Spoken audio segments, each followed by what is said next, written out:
Hey, how you doing? Excuse me. Wow, that came out of nowhere. How you doing? This is John, and welcome to John's Long Box. Today we're going to have a rematch against Thanos, and this is the board game Thanos Rising. You were with me last night. You saw me play. I was doing really good. I was getting really cocky, and then Thanos destroyed me, pretty much in two moves. So, pardon me. I see somebody's in the chat. Can you let me know if look good, sound good? I'm trying something different with the lights because last night there was too much of a glare. So I will set up this game. This is a 2 to 4 player game, but you can play it solo because it works that way. It's 1 to 4. You can actually play it like 6 people if you really want to. So we are the Avengers. Yesterday I played with Captain America. There's 4 team leaders. Today I picked Doctor Strange, and I start with the Sanctum Sanctorum, and this gives me 3 red dice and 1 green dice.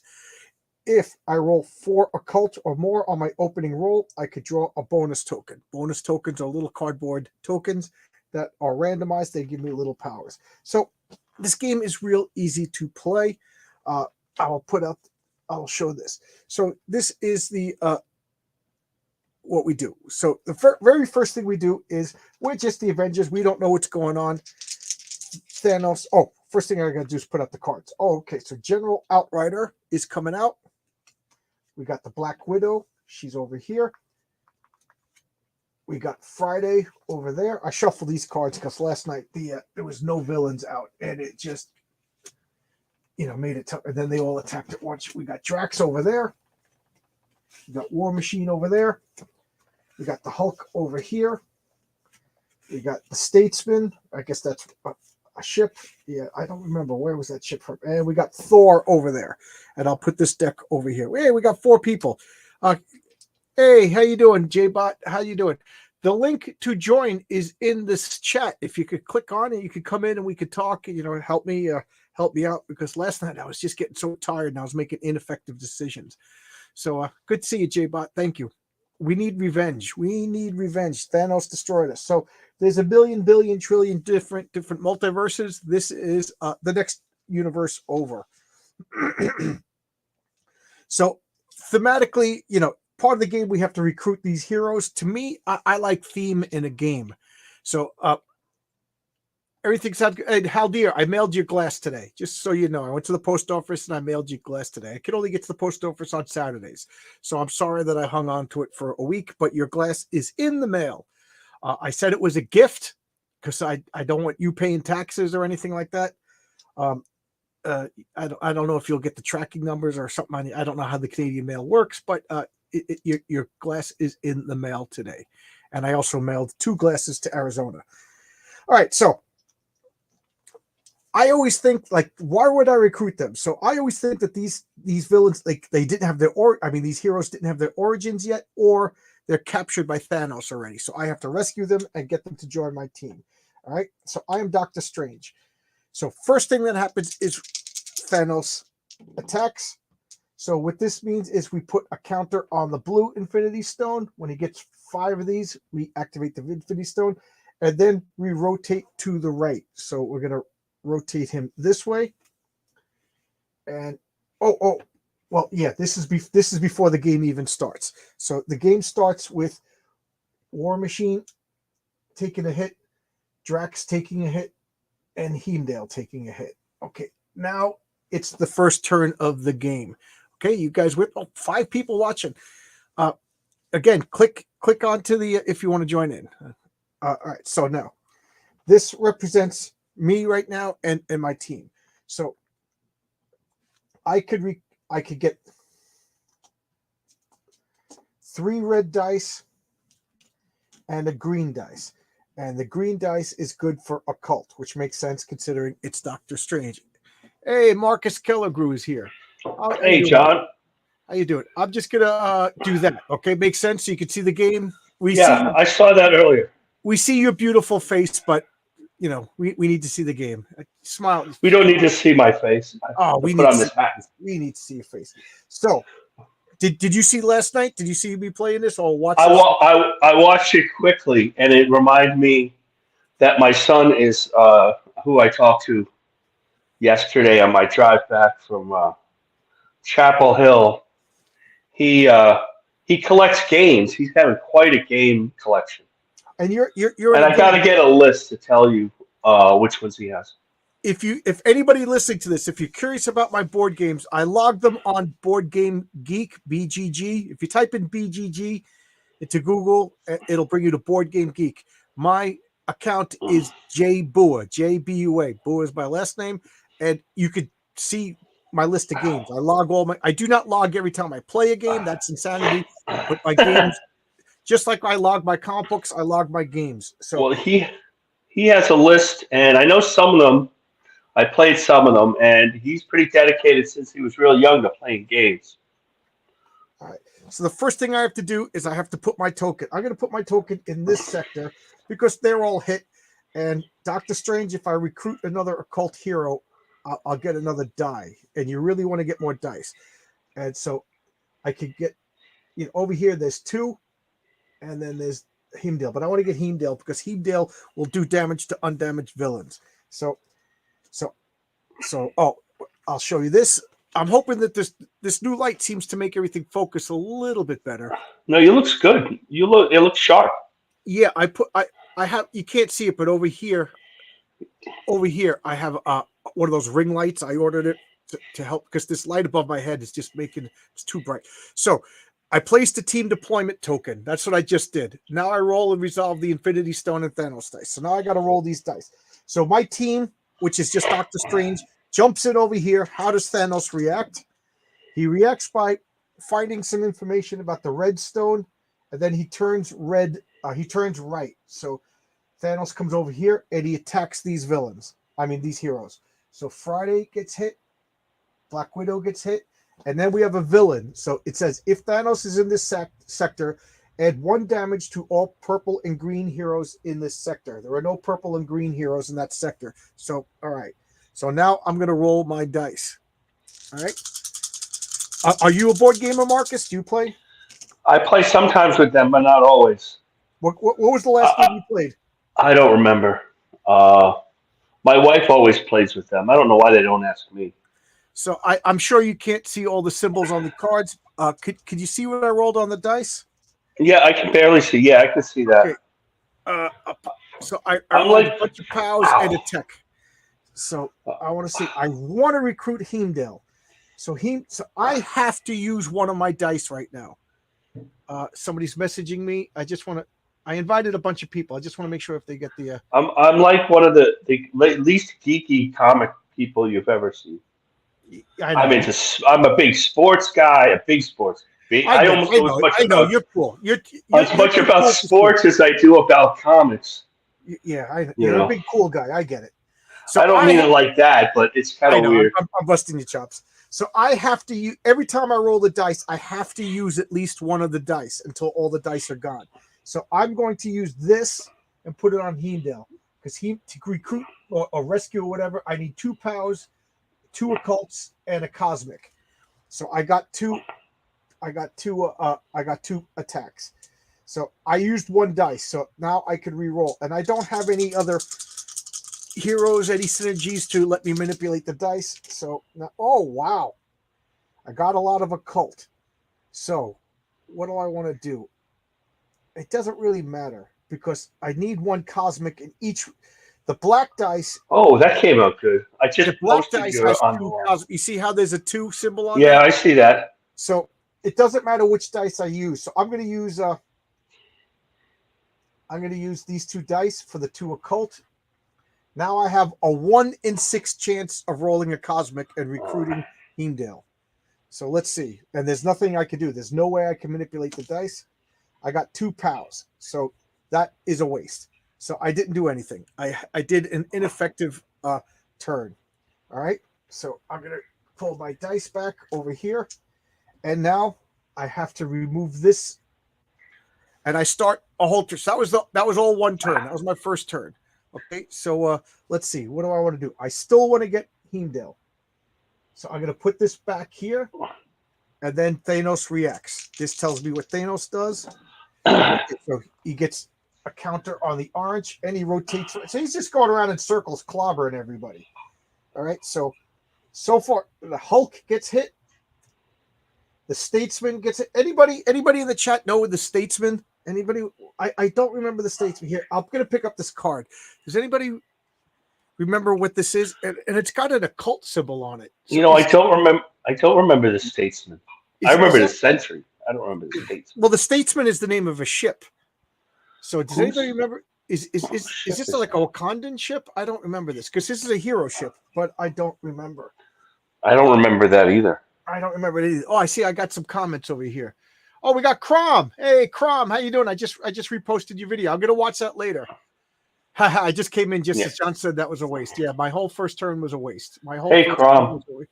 If I had a nickel for every roll, I said that was a waste. Crom, there's a link in the top of this in the chat. You could pop in. You could pop in if you want. If you so want. I sent it to Nick too. So pop in if you feel like popping in. Just if you don't, I'm going to be looking over here for a second. So or Marcus, if you see him saying something, Okay. So Thanos rotated over here. He hit the Hulk. He hit these guys. Now I'm going to roll my dice, but I can, I'm in this sector. There's three sectors. So I roll my. Oh, I got a lot of occult. If I roll 4, I did not get 4 occult. So I'm going to use this dice. I still want to get Heimdall. I got 1 Heimdall. Okay, so that takes care of my 2 occult. Now I got to get a 2 POW and 1 cosmic. Okay, I got 2 POW, and this is the same thing. I got a 1 in 6 chance of getting a cosmic. And I got 2. I got the same exact die roll as the last turn. So Crom, this is a waste. This is just a waste again. What does he say? I'm just shoving food into my lips. Then I can jump on. What are you eating? What are you eating? I had the strangest dinner tonight. I love it. There's a place by me. What the hell's the name of the place? Chico's Tex-Mex. And they have what they call Brira ramen. Anybody, know what that Birra? I don't know if I'm pronouncing it, but Brira. But it's a ramen soup.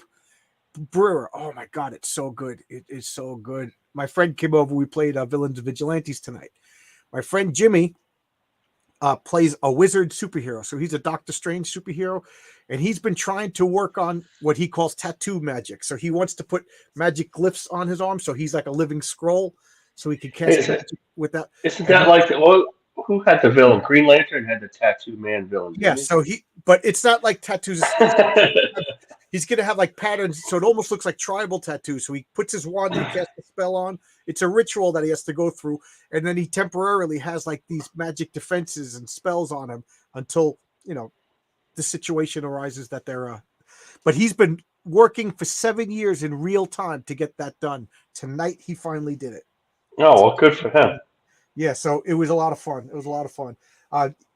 Jimmy and I have been playing since we were 11 years old.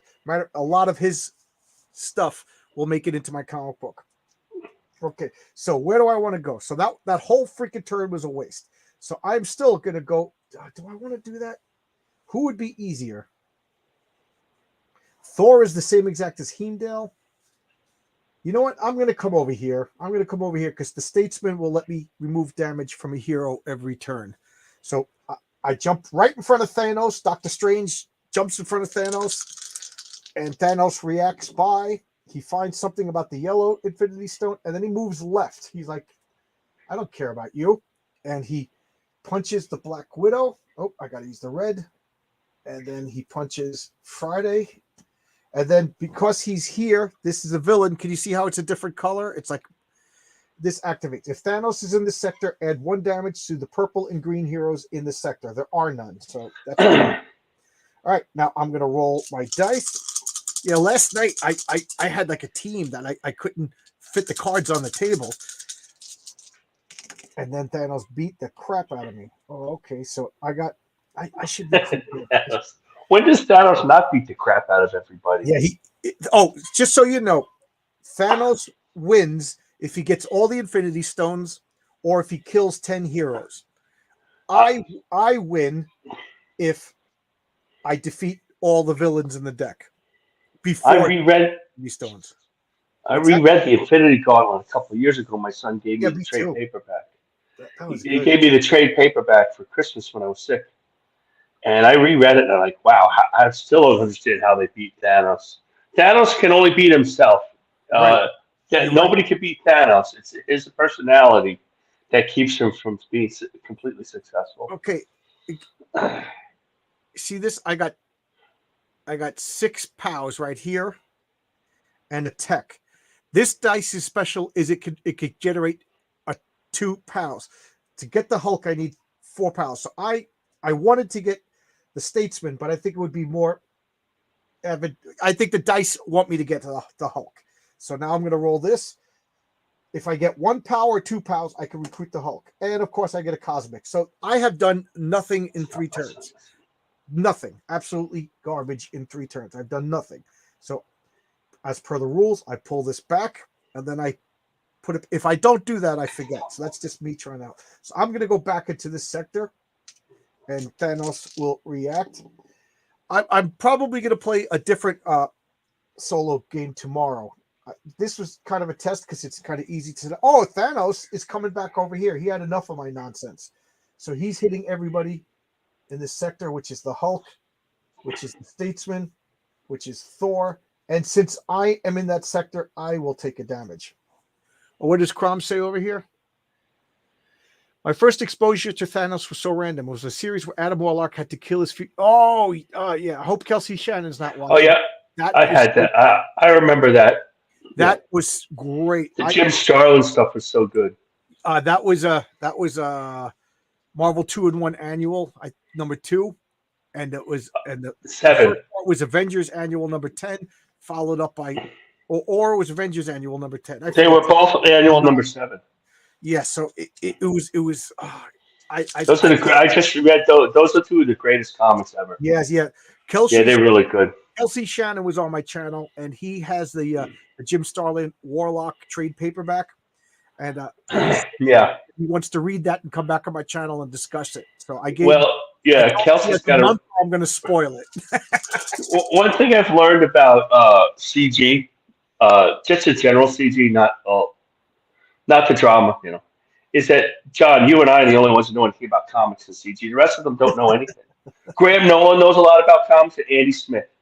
The rest of Aaron knows a few things about comics, but really the only ones who read. The rest of them, Billy has no idea.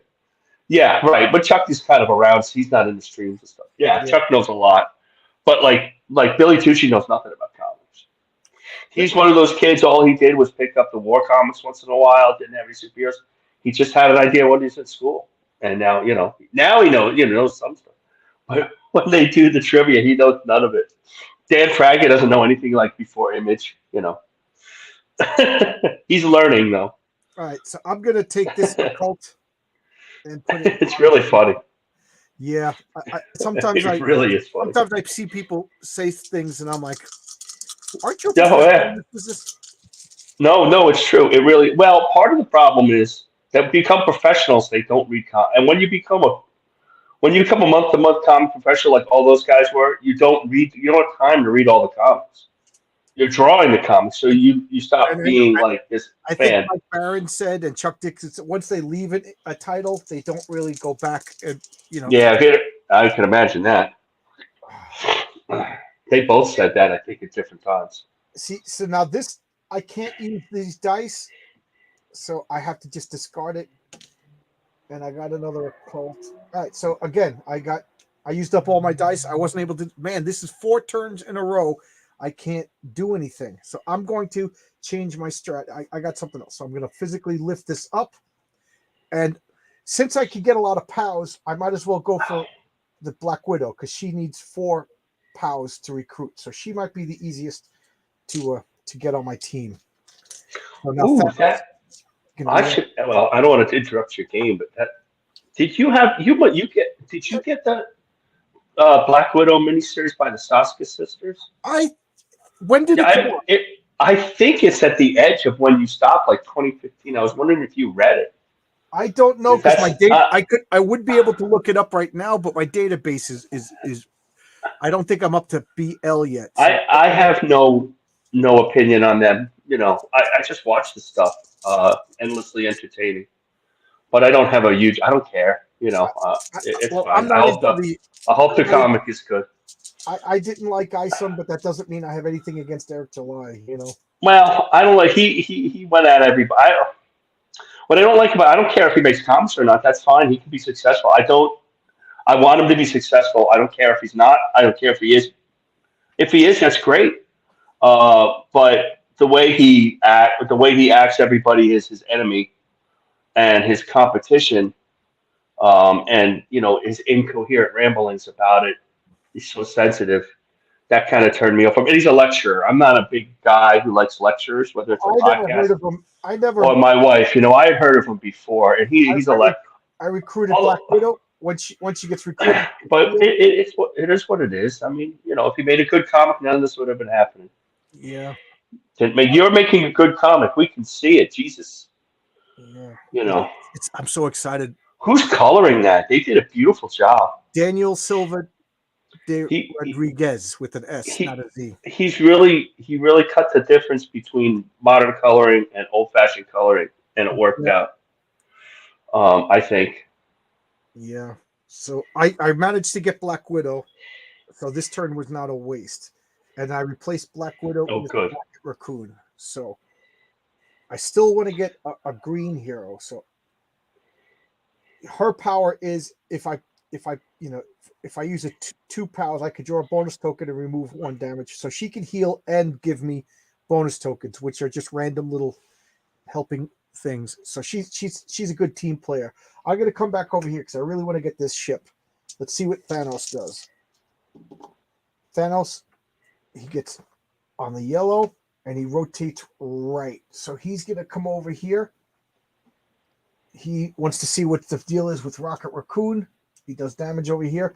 And then this guy, if Thanos is in this sector, add 1 damage to purple and green. Rocket is purple, so Rocket's going to take another damage. All right, and now I will roll my dice. I'm still only on 4 dice. Horseman. It's Horseman. It ain't business, it be.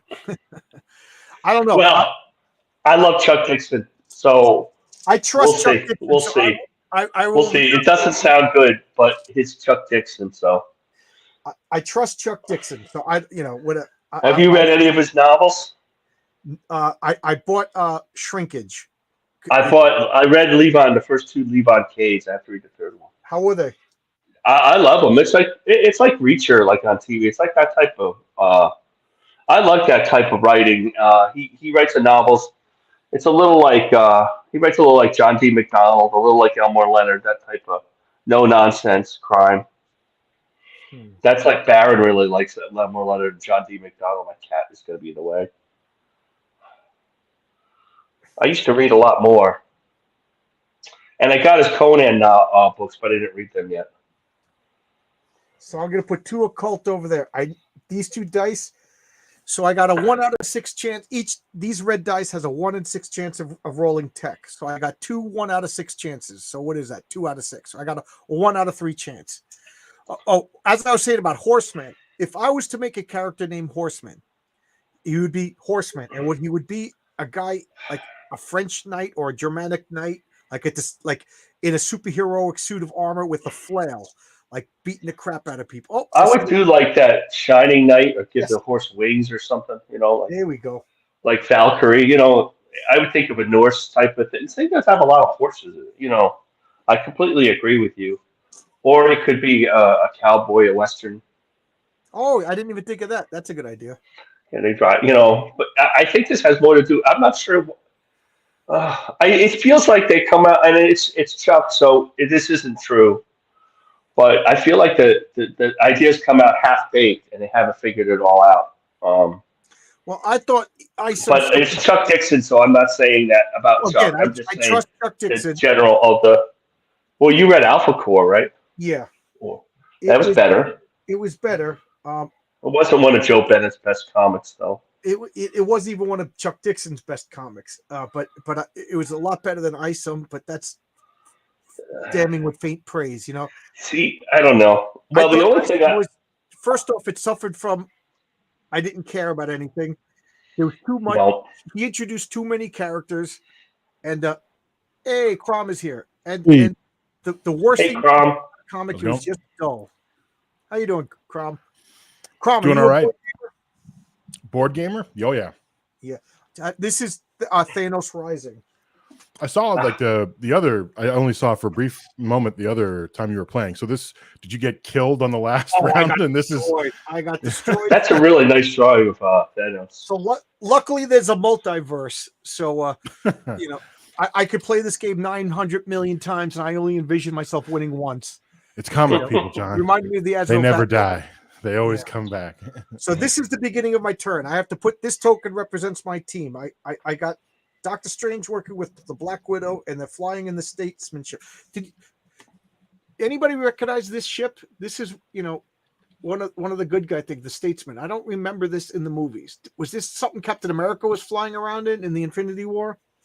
I felt compelled to look it up because I thought when you first asked, I thought it was one of the the pirates that are in Guardians. Oh yeah. I don't know. Yeah, I'm blanking on their name, right? The I'm gonna go over here because Friday is about to get destroyed. So I looked it up because I felt compelled to look it up. Oh, you did. It was owned by the Grand Master. And it's the ship they're in when Thanos kills Loki at the beginning of Infinity War. That's the ship they're in. So they took it from him after.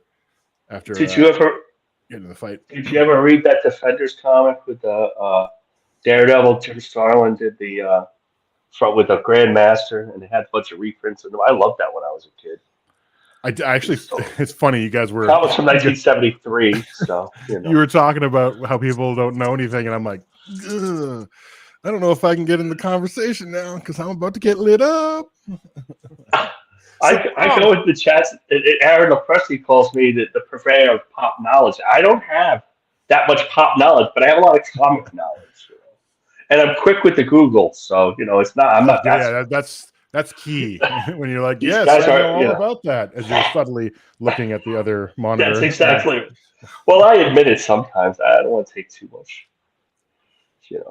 Thing is, like for me, probably the only comic I really collected when I was younger was Punisher War Journal, and I still have all that. of them. That's a good book. They're on this shelf behind me, all the ones I've got, because I've got a good chunk of that first volume. But like a lot of the stuff that I read was my brother's collection, so like he was the one paying attention to a lot of the details, like the whole thing about Adam Warlock killing himself. I genuinely don't know how I got there. Like I don't remember reading the first part of the story.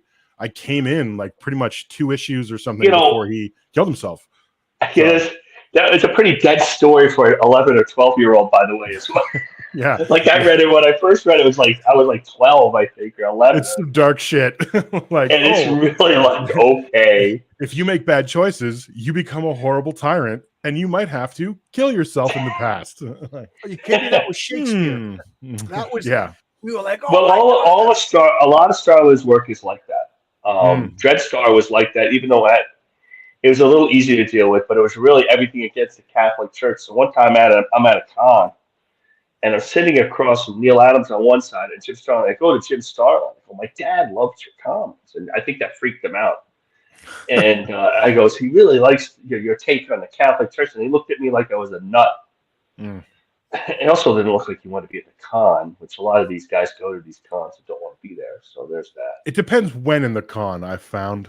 I thought it was pretty much early in the con. Okay, you should still be pretty upbeat at that point, like third day noon. Then I understand when someone's starting to crack. We got pretty busy, so I didn't really bother these guys. I mean, generally when we were at cons, and I was like published my own comic in '97.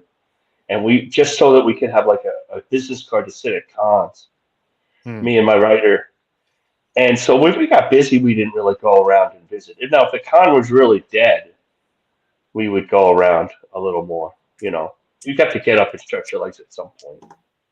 Yeah, you got to get some free stuff too. Otherwise, like, what the hell was the point, right? John, you could be following no rule set with I'm watching what your hands are doing, and I wouldn't know the difference. Like this is elaborate. That's why this series is called My Hands Solo. All you see is my hands, and I'm playing solo. I thought for a guy who works outside, you have clean hands. So what happened was I ended up completing Vision. I'm trying to remove this John's long box, but it doesn't want to disappear. Oh, I can tell you how to do that if you want. Yeah, how do you do that? If you go on the right-hand side, if you go to brand, And then Brand. under brand, there'll be a. Oh God, now I'm blanking on what it was called. Let me look. Brand Under- color. Under the brand settings, because I was trying to do this myself when I was recording that video. I wanted to get rid of it. I was using StreamYard, Well, and it says delete, and I don't want to delete. Does that mean forever? no. So under brand, under theme, Oh, under theme. Okay. show display names, show headlines. Okay. Just Okay. toggle it off. Yeah, I There you toggled go. it off. So now you could see this. These are my teams over here. Okay. Now, because of this team, Doctor Strange's power, because of the starting, I get 3 red dice and 1 green dice. If I have another green hero, I could get another green or black dice. So I'm picking black. Okay, black is cosmic, green is occult, red is just fighting. So this is now my dice pool.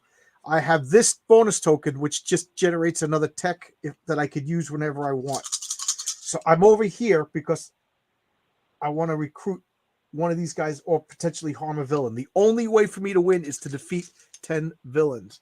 I want to put the comments back just in case. I find it is pretty funny that the way they set this up, you don't win by defeating Thanos. You just win by like sapping his resources. Yeah, you sap his resources. You can't beat him. Before he gets the Infinity Gauntlet. So let's see. All right. So I okay, cool. I'm gonna do this. I'm gonna use my token. So I'm gonna do I need tech and occult. So I'm gonna use this. So right over here, I did damage to General Outrider, and 1 more damage will defeat him. So for each roll, I have to use at least 1 dice. If I don't use the dice, I have to discard it. So I could, but I still could use these dice if I want.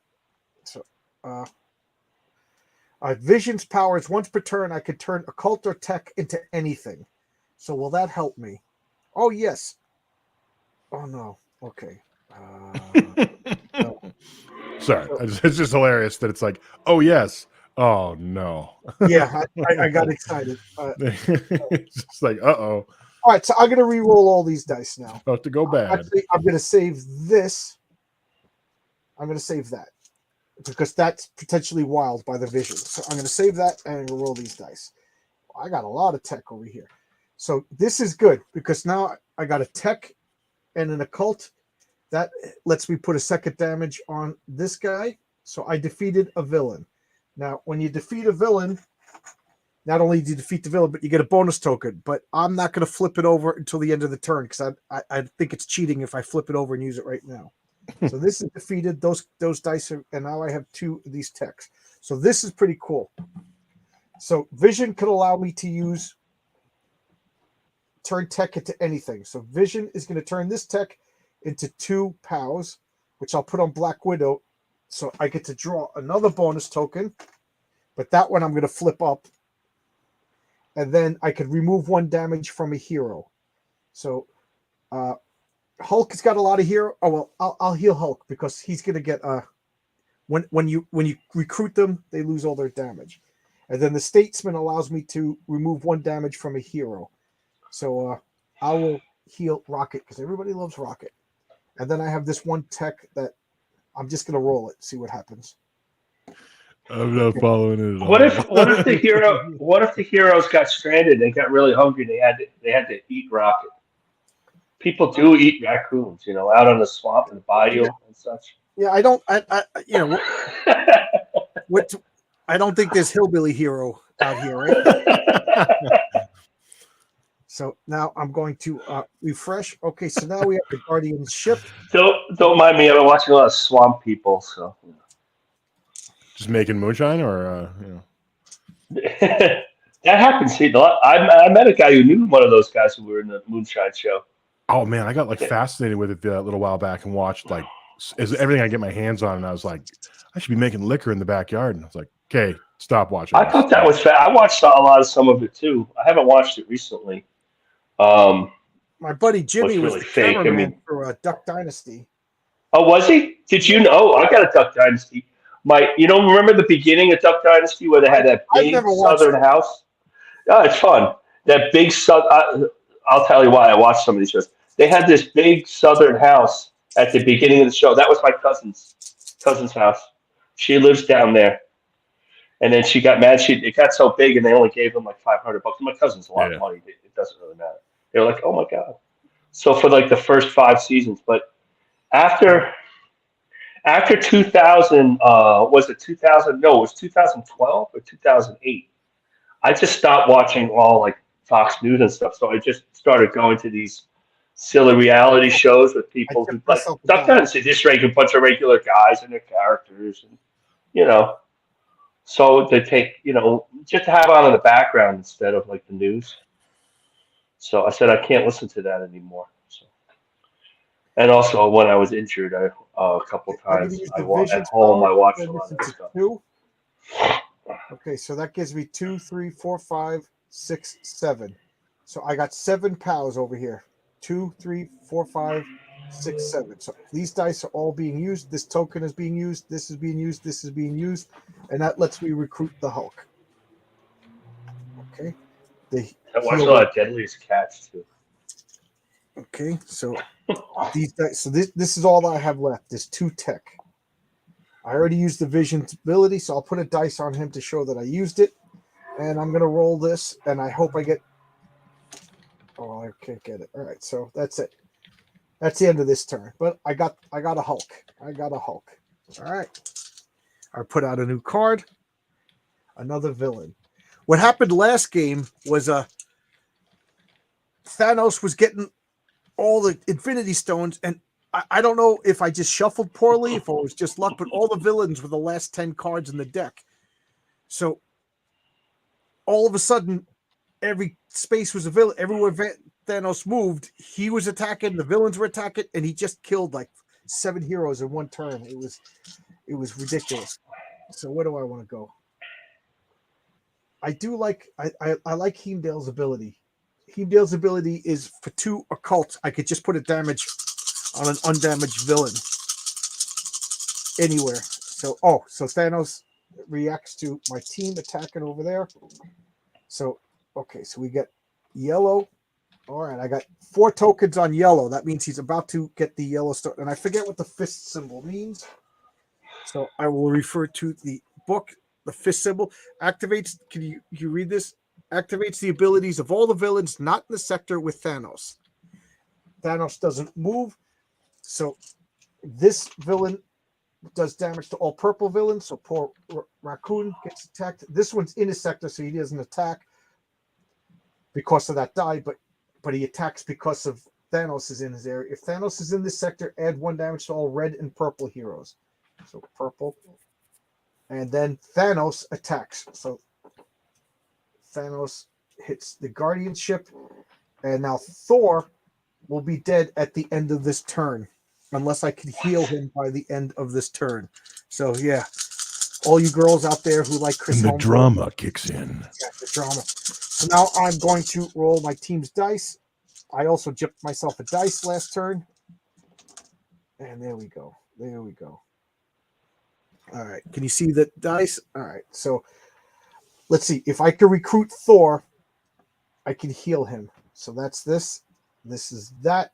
And there we go. We got Thor. So Thor is safe. All right. I already used a dice. What do I got here? Okay. Okay. What do I got here? What do I got here? I don't know what I got here. Anything else I could do? All right. I could use once per turn, you may change to any face. So that'll give me 2 pow. All right. So I'm going to leave this here because Vision could use that. All right. So let's see. All right. I got 2 tech. And I got a bunch of tech over here. I can't do shit with this. So I'm going to have to lose a die and roll again. So you know what I will do? I will use this to turn into 2 into here. So I'm going to put another dice over here to show that I used his ability. This is draw a bonus token. So this is called a Hail Mary. That gives me a POW. And I can remove 1 damage from 1 hero. Thor is going to get healed. When you recruit a hero, they get healed. So I will heal the Guardian ship. The Statesman will let me heal somebody else. I will heal the Guardian ship. That's that ability. And then I got these 2 dice. I used one of the dice, so I could re-roll these. Let's see. Oh, okay. I could use her ability as many times I get this dice. So this will let me heal somebody. Let's heal Raccoon. No hillbillies are going to eat him on my watch.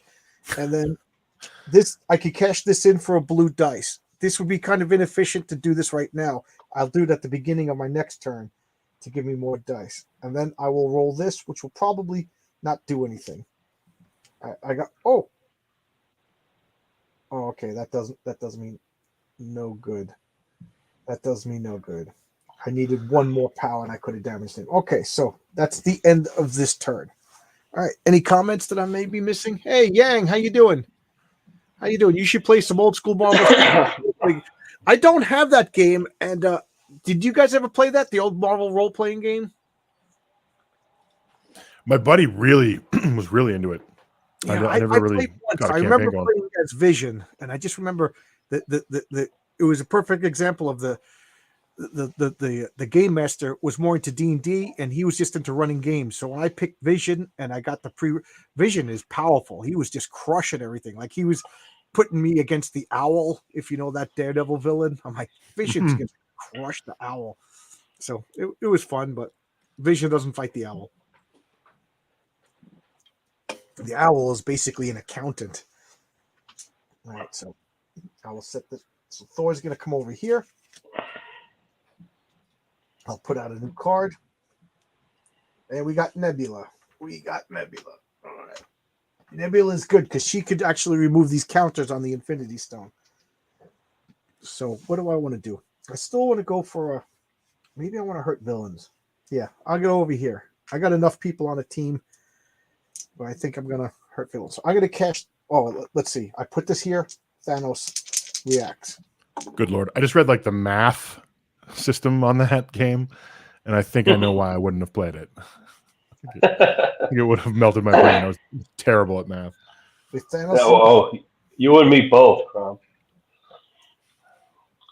Really, you're not a math guy? You're not. No, not really. I was running. Like the old Star Wars, like 5-die system. So they only use D6, but you have 5 of them, or you can have up to 5 of them. And so the math is all really simplified. It's just how many dice do you roll, kind of thing. And I was like, yeah, that's my speed, like where I don't have to worry about different percentages and numbers. But yeah, I think anything, because this is like a percentile dice with a lookup table, like a results table. I'm like, oh man, I would screw that up. I remember we played that Star Trek game, and I remember the game master, he was just annoyed at the die 6 because it just seemed like everybody succeeded. Oh, as I kick this. So he house ruled it to die 10s. So I wish Nick was here. He's more of a math guy, right? He would explain like how I broke the game or Travis broke the game. So just imagine playing that game instead of die 6s. We use die 10s. Hey, Madness is here. Pops, say what? He didn't invite me. There's an invite in the chat. Just scroll up. You could pop in. We'll be playing independent version of Marvel Superhero starting Friday 10. Oh, cool. Nice. Cool. So Pops, if you scroll up, if you can't see it, I guess I'll have to repost it. Or Marcus, could you repost it in the invite? In the chat. Let me see. Yeah. It's the first comment in the chat. Hold on. Or did you got it from the chat group that I would? I got it from the DM group, which we all fight. Oh God, I can throw it in there for him. Which isn't true, but it's okay. Whoa! I don't have a purple hero, so Thor's power doesn't help me. I got it. I have my. I gotta get it. You got okay, good. I copied. I'm on my phone, so nearly exploded everything. So I'll find. I'm gonna put this over here, and I'm gonna put this over here, and that gives me 1 damage. Oh, this is perfect. Okay. Because for every 1 cosmic and every 1 occult does a damage. So this is 2 occult, 2 cosmic. So this just takes this guy right out. Perfect. So there, I defeated that villain. I just pull them off to remind me that they're defeated. And then, as I knock into the dice, I want to recruit Rocket because I want a purple hero. So I'm going to put this here, and I'm going to put this here, and I need a cosmic. So I'm going to re-roll these 2 dice. Hope for a cosmic. Now the cosmic dice are the black dice, so I only have a 1 out of 6 chance. So what is 1 out of 6 times 1 out of 6? Oh, is it 2 out of 6 or 1 out of 3 chance? And of course I don't get it, but I could change. Okay, just put the link in the chat again. So I'm going to use the Vision's power to turn this into cosmic, and I recruit Rocket. And this leaves me with 1 die. So I'm just going to roll it and hope that I get the Black Widow's ability. It gives me an occult. Okay. Does the occult give me anything? No. All right. So that's the end, but pretty good. So I defeated a villain, which means I get another bonus token. How many have you killed so far? Let's take a look. That's a good question. How close are you to not getting killed? These are all the. Oh, I only defeated 2 villains. All right. Hey, man. One villain at a time. That's how you win the. Yep. That's how you beat Thanos. And now I One put villain out at a 2 time. cards. So we got the Quinjet. We get a lot of ships. You never beat Thanos. Thanos always beats himself, right? Thanos, that's his weakness. He always only beats himself. Right. He talks too much. That was the funny thing, though, is that like it's really funny. Because in the whole Adam Warlock thing, like, he's far less antagonistic in that story, right? Like he seems more like a bellhop of death in that one. Yeah. As compared to how they wrote him later on, right? Like I hate this word, but it's the only thing that fits is he's a simp, right? He's death. Well, simp. He's simp to death. Yeah. And to me, for a long time, for a very long time too. To me, that makes him a scarier villain because what it really means is he's a serial killer. Thanos is a serial killer that just wants to kill and kill and kill, and he rationalizes it by this love of this abstract concept that he, personifies. I think that would have terrified the American audience. So the Thanos in the movies is a stupid character that I just couldn't. I couldn't even. I don't. It was just bad. Like you get the Infinity Gauntlet. You have the ultimate power. You could do whatever you want. Or I'm just going to kill half of humanity because there's not enough resources. Well, why don't you double the resources? If you think you're the hero, why didn't you just double the resources? Or why didn't you just make it so that every living being could only have like a kid once every 5 years? The funny thing about it is like the human race could repopulate to that level in like 80 years. Like that. He was a stupid villain. He just wasn't creative. Yeah. The last Marvel movie I really saw was Endgame, and I really didn't have too many problems with them up there. But I only watched the first Ant-Man. I didn't see the second, and I didn't see Black Panther or Captain Marvel. The last I saw was the Spider-Man movie because I kind of wanted to see all 3 of the Spider-Mans. To me, I would like to see that. I just didn't. I don't have anything against them. That was the last Marvel. They're not really Marvel movies anyway. They're Sony movies, so other people have their hand in it. So green. All right, so we can. But I like the Spider-Man character. I know that people complained to me he was like Iron Boy instead of Spider-Man, but I thought the actor got the quips right. Like when I watched him in the Captain America and Avengers movies, I liked him. A little not. He's different. I like Tobey Maguire. I saw one of the Andrew Garfield movies. He was kind of whiny. But I generally don't go to the superhero movies to hate them, so that's silly. Oh yeah, so, I don't. I just go to watch superhero movies. That's just not a. If I'm going to a movies, I want to love the movie. I don't go to the movies that much. I would have seen Black Panther. I just didn't go. I mean, I liked all the Thor movies more than most people because I understood the character of Thor more than most of the people watching them. I know that some people thought it was too jokey in Ragnarok, but I liked Ragnarok. I mean, they recreated some of those panels that Walt Simonson drew from that run, and I really liked that part. That part of it. I understand some of the stuff. Like Hemdale, there can't be, and there's no diversity in the Norse pantheon. Right. But there was, and I accepted it because it wasn't a big deal. It was about the story. It's not about the diversity. That's you want to have diversity. That's how you have to do it. You have to have story. Your story better be good. You know, The way I that's would have all. I don't rewritten care. the way I would have rewritten Endgame to make it a good movie is 5 years later, Iron Man, Tony Stark, like he's just living with Pepper, happy as could be with the little kid. Everybody's dead, and no.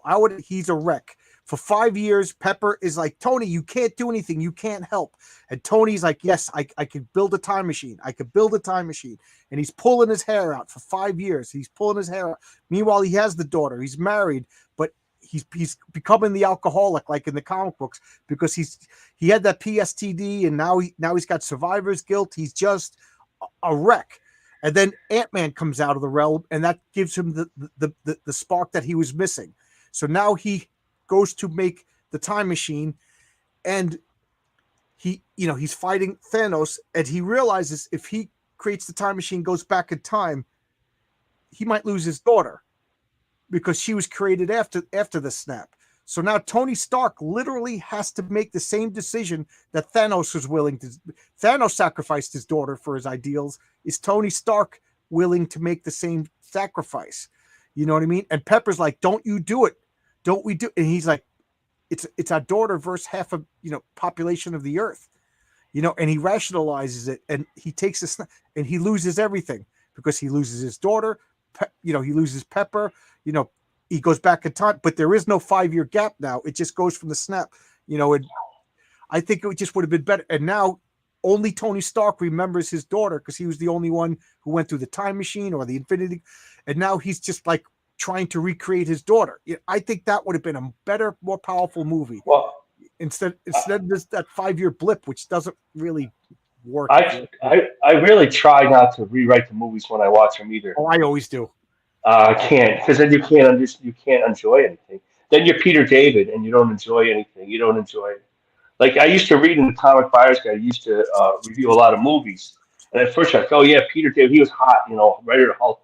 Let's read all his reviews, and I realized he's just rewrite. He's not criticizing the movie; he's rewriting the movie. It wasn't a review really, and I'm like, then you hate every movie you ever saw because you're a different person, so you would make different decisions. You know. Let's see. What do I want to do? All right, so I'm going to use this vision's ability to turn this into 2. So I'm going to do that. I'm going to use Rocket's ability. Doesn't help me. Rocket's ability. Well, it's the MCU now anyway, so it doesn't Yeah. matter. I didn't, if I really wanted to pick it, I wasn't so crazy about Captain America going back in time and living a whole life and coming back old. That was like a really selfish thing for him to do, to be honest. Right. Not only that, but they also said I wasn't that nuts about that. They also said that Sharon got married. And earlier, they forgot all the last one. So Captain America just cucked this guy. I mean, all that aside, they like straightforwardly explained that you can't alter anything, or else it'll create a divergence that will like unravel time. There was like a whole section of the film. They're stuck. To be fair, they were stuck with actors who didn't want to do these roles anymore. Kill them. Yeah. So then they got it. Well, I don't want to. They didn't want. I don't know if they wanted to kill Captain America. I like how bloodthirsty that is. They wanted. They definitely want. They just wanted to hand his shield off to a black man. So there you go. So that gets set up. But one of my favorite movies is the original Captain America movie. So the first one. That was excellent. My other problem with the movie is now look at it. I've been dungeon mastering and role playing games, so I know how players exploit everything. You give the player this magic item. Next thing you know, you can't put that thing back into the deck. So now in the MCU, they have a functioning time machine. The time machine is powered by Pym particles. In the Ant-Man movie, the Yellow Jacket villain, who was showed to be a jerk, was generating Pym particles. So now they have a time machine with a fuel source that's not too difficult to find, and Banner could, with pinpoint accuracy, use this time machine. And they already showed that they could go to alternate universes and get other Infinity Gauntlets. So that machine is now an Infinity Gauntlet generator. And nobody dies unless Dr. Banner or Tony Stark allows it to happen. You're telling me they couldn't use that to go into different time zones, and find a universe where Black Widow is just about to be killed, pull her over here, so now she's not dead, Gamora's not dead, or you know what I mean? It's just, there's no consequences in the MCU movies anymore because of that time machine should never have existed. They didn't bring them all. They didn't bring them all back anyway. Well, I don't know if they brought back Gamora or not. I didn't see Guardians 3. But I know they didn't bring back the Black Widow. Okay. So they used the time travel to sort of liberally alter and bring the characters back at different points. And yeah, it's so I think time travel is a dangerous game to be playing in story. Yes, it's hard. I like time travel, but it's hard to do it right. I can't use that until the end of the round. Yeah, time travel. I'm very protective of time travel. So far, the only time travel movie that did it right was 12 Monkeys. 12 Monkeys was excellent as far as time travel. And if my comic does well around issue 7 or 8, I'm going to do the ultimate time travel story. I read a time travel book years ago by Jack Chalker, the writer that with one book, Down Timing the Night Side. It was pretty interesting. You time traveled into different people, and you only had so much time to be there. It's been a while, but I remember it being really good. If you want a really an interesting kind of noodle melter, there's a movie that Ethan Hawke made called Predestination, based on a Robert Heinlein short story. And it's interesting. It's a pretty wild ride. Okay, so I'm going to put this on Nebula. I'm going to use the Vision's power to turn this into tech. Let's see if I can find it. Oh, that doesn't help me. Okay, forget that. All right. Can't even get this guy's books anymore.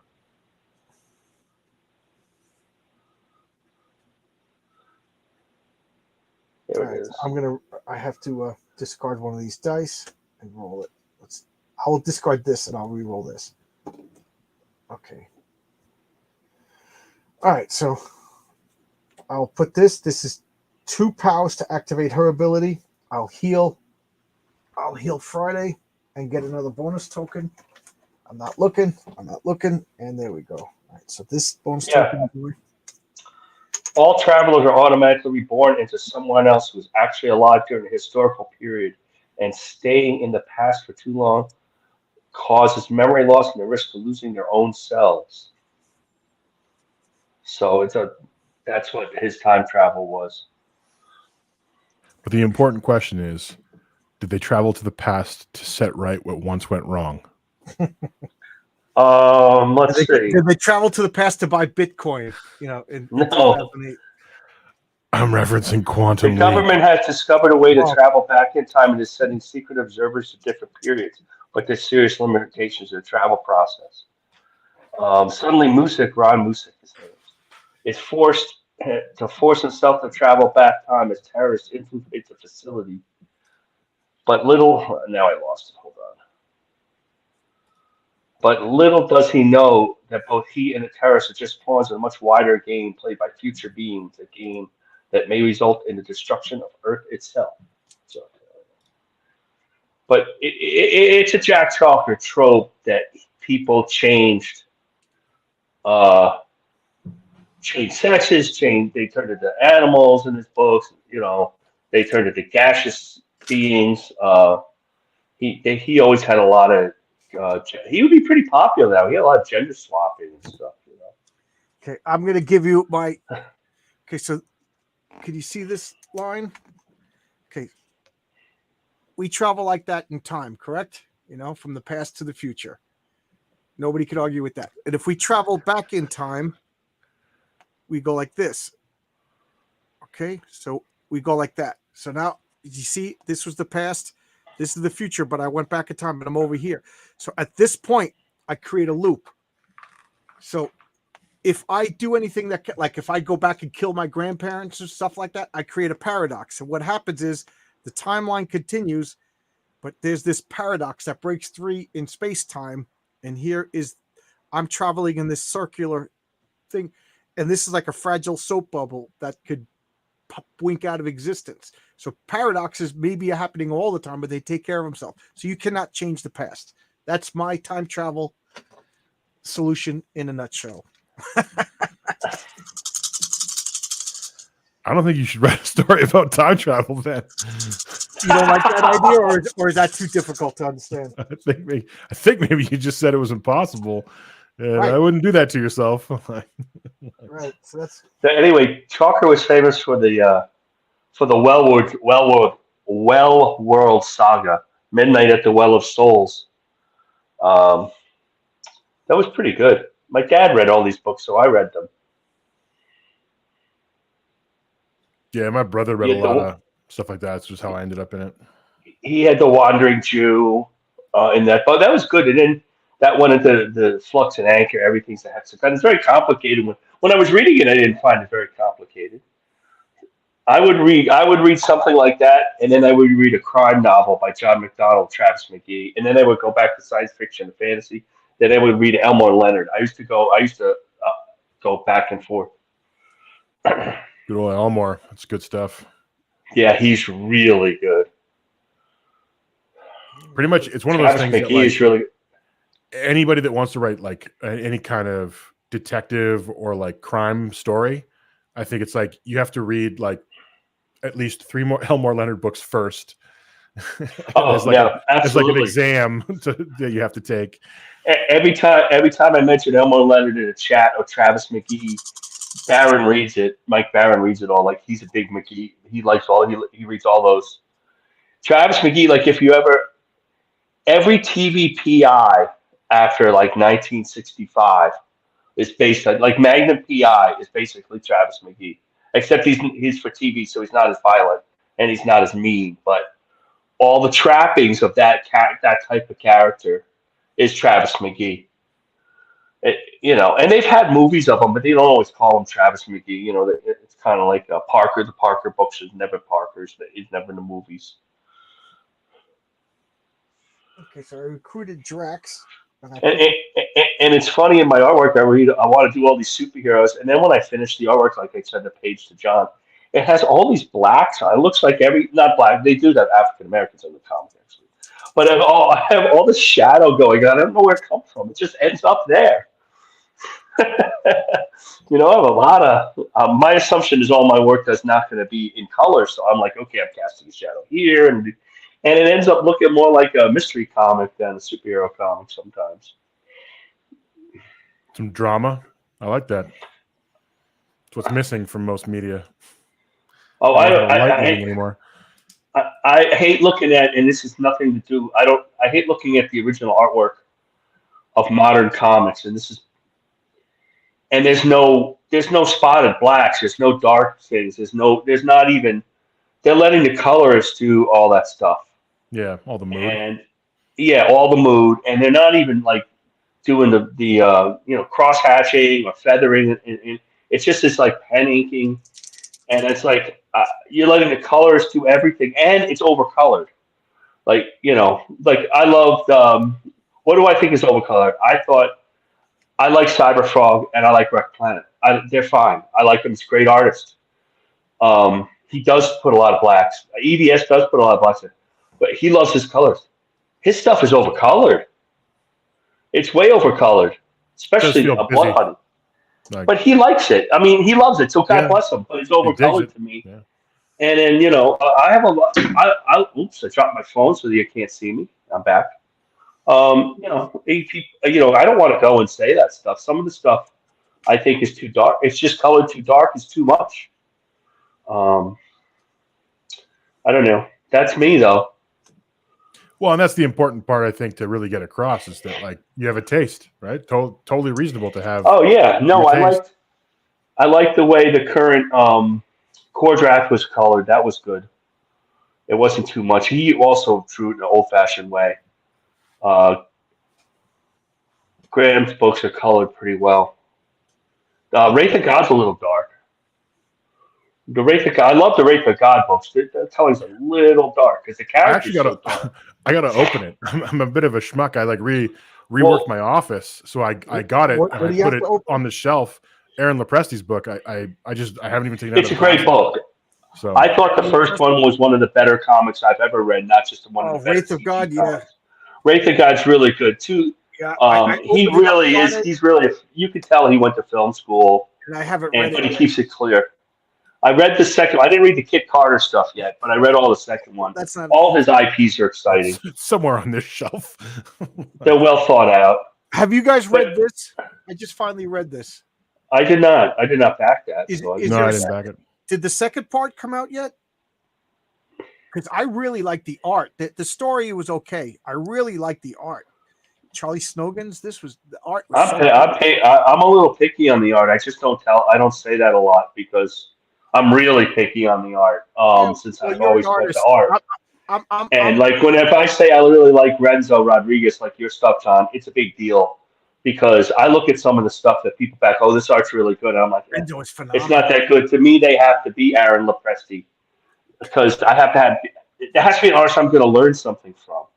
So I think I'm okay, but I have to learn something from that artist. If I think I'm not going to learn, or I draw better than, or tell a story, then I don't mean it in a like a snotty way, then I'm not going to back the book. I mean, and CG has a lot of image people because that's the age, and image couldn't tell a story. I'm glad that Rob Liefeld likes all this stuff. I didn't like it. God bless him. And God bless Todd McFarlane too. They can't tell a story to save their lives, but they were super exciting. Okay, I'm gonna cash in this. Fatal 2 doesn't even have a campaign yet, so I don't. Okay. Thank you for looking it up. So but I don't try not to say that stuff because that's not really because I'm a year younger than Aaron Lepresti. So at my age, then it makes complete sense. I identify with the older creators, so I'm even older than John. I know. As I said, that sounds subtly like a dig. I got Heimdall finally. I might not be as old as Heimdall. I don't know. Coming up on 3,000, is what you're saying? Yeah, right. I feel like it sometimes. John, you're lucky I finished some of that work. My wrist is killing me. Well, I shattered my drawing list about I still got 4 years ago. I got 2 more people auditioning. One guy is letting me know he'll be done within a couple of days. One guy I haven't heard from in a month, so I don't know. And another guy said, "Yeah, give him another week." But it's funny. Wow, I thought I was slow. I mean, basically, well, if I were to really do it, it would be faster because I would just not. It's kind of, I wouldn't take days off. I blame myself because when people like, oh, how fast you need this? I said, well, I don't even know if it's going to happen. I haven't done the campaign, so I learned the hard way that with not just artists, with anybody, I need it in 3 weeks. You know what I mean? Yeah, I think that's an excellent idea. So I blame myself because I don't, I don't want to be anybody's boss. I want to be everybody's buddy. You know what I mean? But so But that's reasonable. I mean, it's just one page. So I learned the hard way. I gotta give a hard date because a couple of people. I mean, it just means that when I get home from work, I'm not going to sit and watch Netflix series with my wife and do it later. And I bring it to me when I go to hotels, which I do end up doing anyway. And work on it when I have every day. So vision could turn tech into anything. Well, I just worry my stuff is not exciting enough. I just want to tell the story first, and then I look at it again. I mean, and Rocket, I already used Rocket's ability. All right, so I'm gonna get rid of this die and then hope for Black Widow's ability. Okay, so nothing happens. All right, so it's not an easy story to draw, so we'll see. For those of you who don't know what I'm talking about, if my campaign is successful to a number that I'm not 100% sure yet, I'm going to add a 7-page, maybe 8-page backup story called Unheroic Tales, and it's going to be the origin of a villain that I call the Suit. So I will. I don't want to give anything away more than that, but he will be a bad guy. And It's not easy because it involves drawing like this people. funny. We're not putting them in space. If it was just rocks Rocks. and clouds, everything would be Don't. fine. Hey, my original comic. I just was looked that way. It was. They went. Oh well, I did draw like castles and shining knights. Depends on what Have you seen the planet back they cover? crash landed on. Have you seen the back cover that I've been posting all over? Yes. For my, It's beautiful. I commented on it. It's funny because when Brian Bow looked at it, he goes, "Oh my god!" He goes, "Renzo's great." He goes, "I cannot draw normal people just doing regular things." Oh well, if it's somebody punching something, it's fine. But it's anybody like making breakfast. First off, he draws all screwed. monsters and people getting disemboweled and everything. Yeah, well, yeah, we pretty much, I sent to that page. That's pretty much regular people doing regular things without giving up too much. That's what I'm saying. And the only thing is, I exaggerated his hand in that second panel on purpose. So, Crom, have you seen the page I'm talking about? No, I actually just realized how much of a ding dong I am that I'm not following you on Twitter. I just did. So I didn't. Okay. I must not have seen it. So. You only fear. You have to fear that Renzo goes. Ding dong. You better get this whole comic out of Renzo before somebody else steals him. I know, that's my biggest fear. I mean, because I'm sitting there saying, "Oh my God, Aaron Sparrow is using Renzo," and that's like a 64-page robot book or something. Oh, Jesus, that sounds like a tome. Well, it's more of one of the I told Renzo, I want you on every. Look at that! Isn't that gorgeous? It's gorgeous. I told Renzo, I want you as my main artist, and he was asking me, basically, should I take other jobs or wait, and I said that's why I'm talking to Nick. Nick, I want to get this campaign up as fast as possible so I could give Renzo an answer, And if RJ uses him too, so that's where you found him. I'm sending him, he's doing character designs for issue 2, and we're going to start right away. But well, John, the video is about campaign building, so check it out. I'm happy to help. Like, let me know, because one of the things I've been looking for is somebody that can give me a little bit of an inroad to get some data. Like, that's one of the big things that I'm trying to get on right now is help some people out and get a bit of data going and be able to look back on that data for people and start to analyze it for other creators, so that there's some guideposts to what the hell's going on. So if you're down, like, I'd love to help you out and get some of that info. Yeah, I'll watch that video. I'll watch that video tonight. And the only thing that's holding me up, you might hate everything I've said, and then you'll know. Never talk to me again.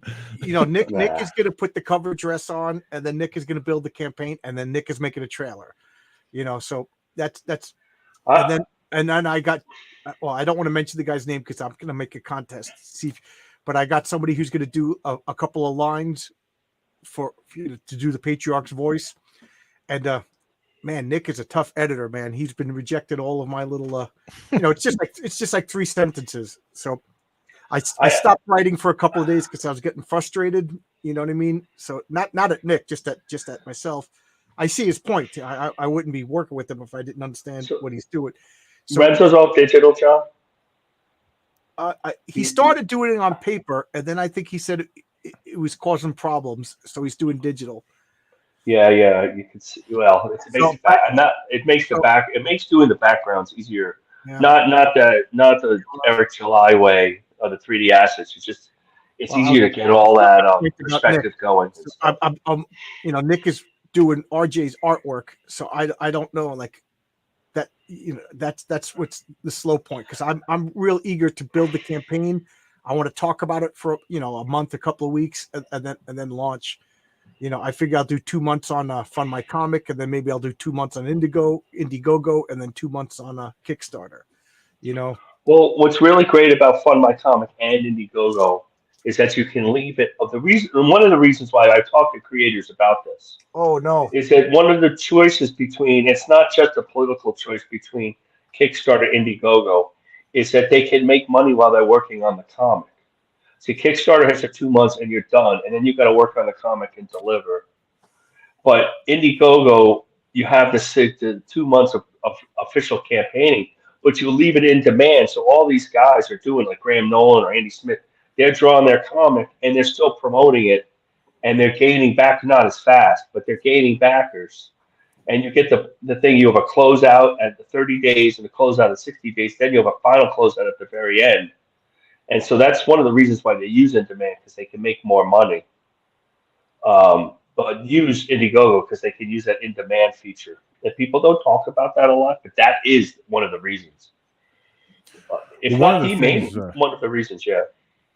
I think it's super handy. It's actually one of the things, though, that I think needs to be put into the minds of some people doing independent work, is that's like there's a life cycle outside of that like 30 or 60 day window that people kind of get locked into. They think it's all about winning or losing in that window, and it's like there's a ton of work you got to do before the launch, and there's a ton of work you should be doing after the launch. Like there's a whole process here of a lifetime of your business that needs to exist.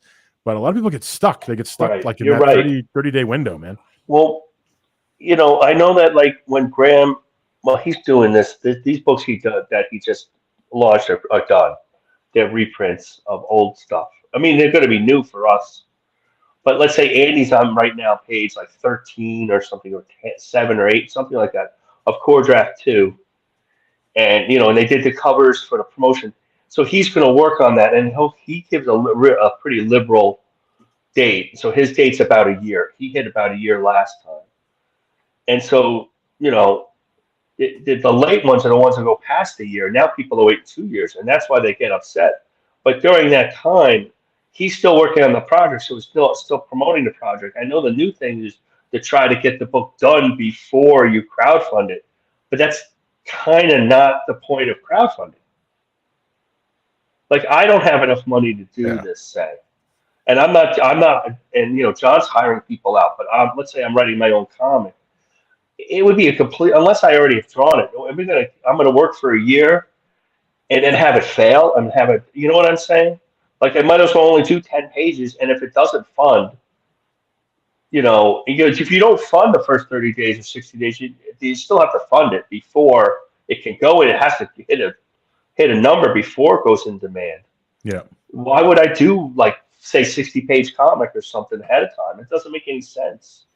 I think part of it is still that mentality of how to win the campaign, and people have moved to this idea of, oh, if I build it all beforehand and launch it, I'm not going to have to go through the process of talking with people regularly as it's being. Oh, you can't shut built. me up, Crom.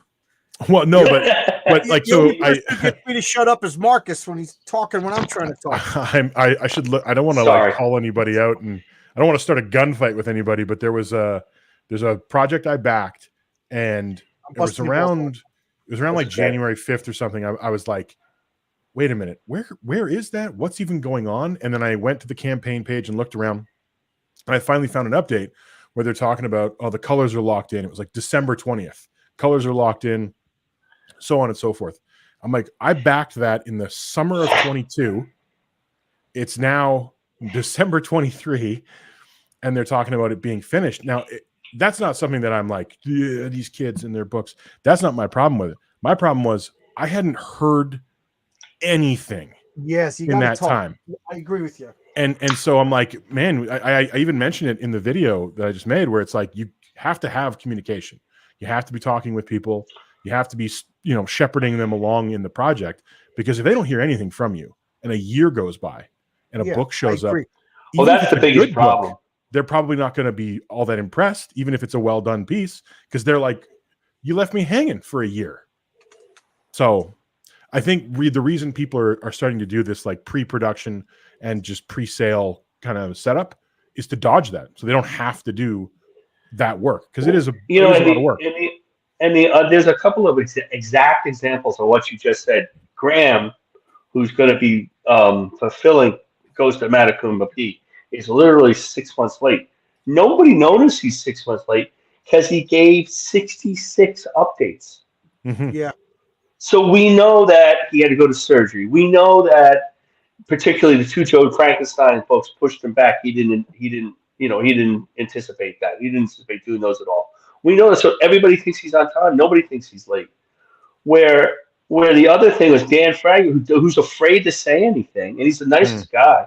And the book's like 3 years late or something, or almost 4 years.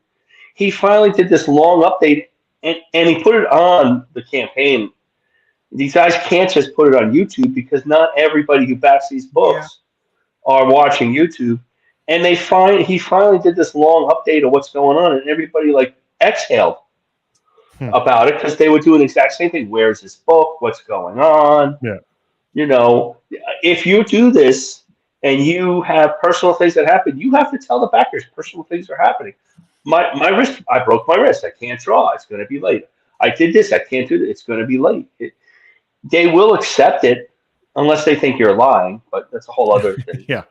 Well, But it's funny they because have to be. Guys don't want to tell their back is bad. Dan, his handshake is they bad. feel bad. Bad, so bad.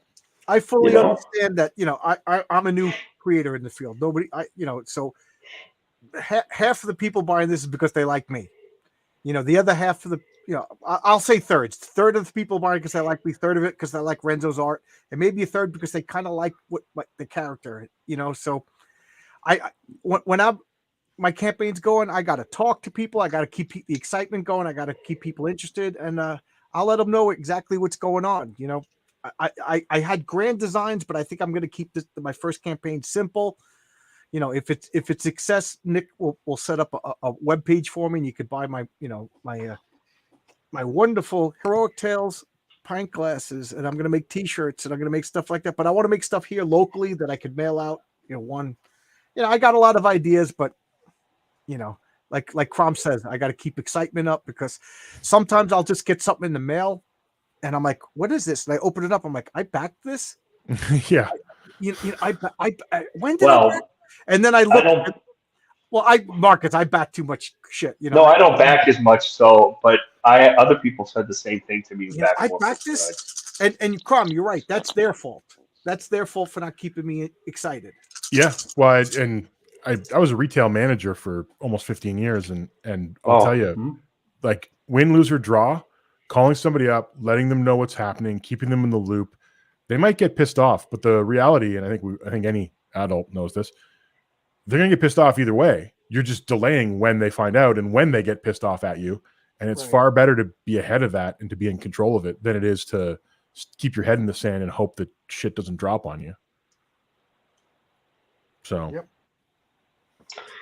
Well, I was in retail for a long time before I was in a phone company, and I think everybody, there's some people should join the military, and to learn things for 2 years. I think everybody should work a few years in retail to really learn how to deal with the outside people. Whether you like people or not, you learn a lot of how to deal with people, how to be nice when you're not in a good mood, that type of thing. And a lot of these people, particularly these artists, could use that. A lot of the artists who do this are introverts, and it's hard for them to do it. You guys still listen to your boy Zach, Diversity in Comics? Sometimes, I haven't listened to him for a while. Yeah, I haven't listened to the last couple, but I do. He got kind of dull. I'm not gonna lie. He got a couple of. It just became a habit. I come home from work, I sit in this chair, I open up my mail, and I listen to Diversity Comics. I tell you, taking a break was the best thing because he's making some good points. One of the things he talked about today is, and I've been saying this for a while on my channel, is comic books is a solo activity. I buy a comic book. I don't go, hey, Crom, I go to your house, sit down on your couch, and me and you open up Spider-Man and start reading. You know what I mean? Like, and not talking to each other. Not as an adult. Yeah. Yeah. Right. I did do that as a kid. I sit in my chair and I read, and then the phone rings and I get pissed off because I want to be by myself. I want to read. I want to enjoy this.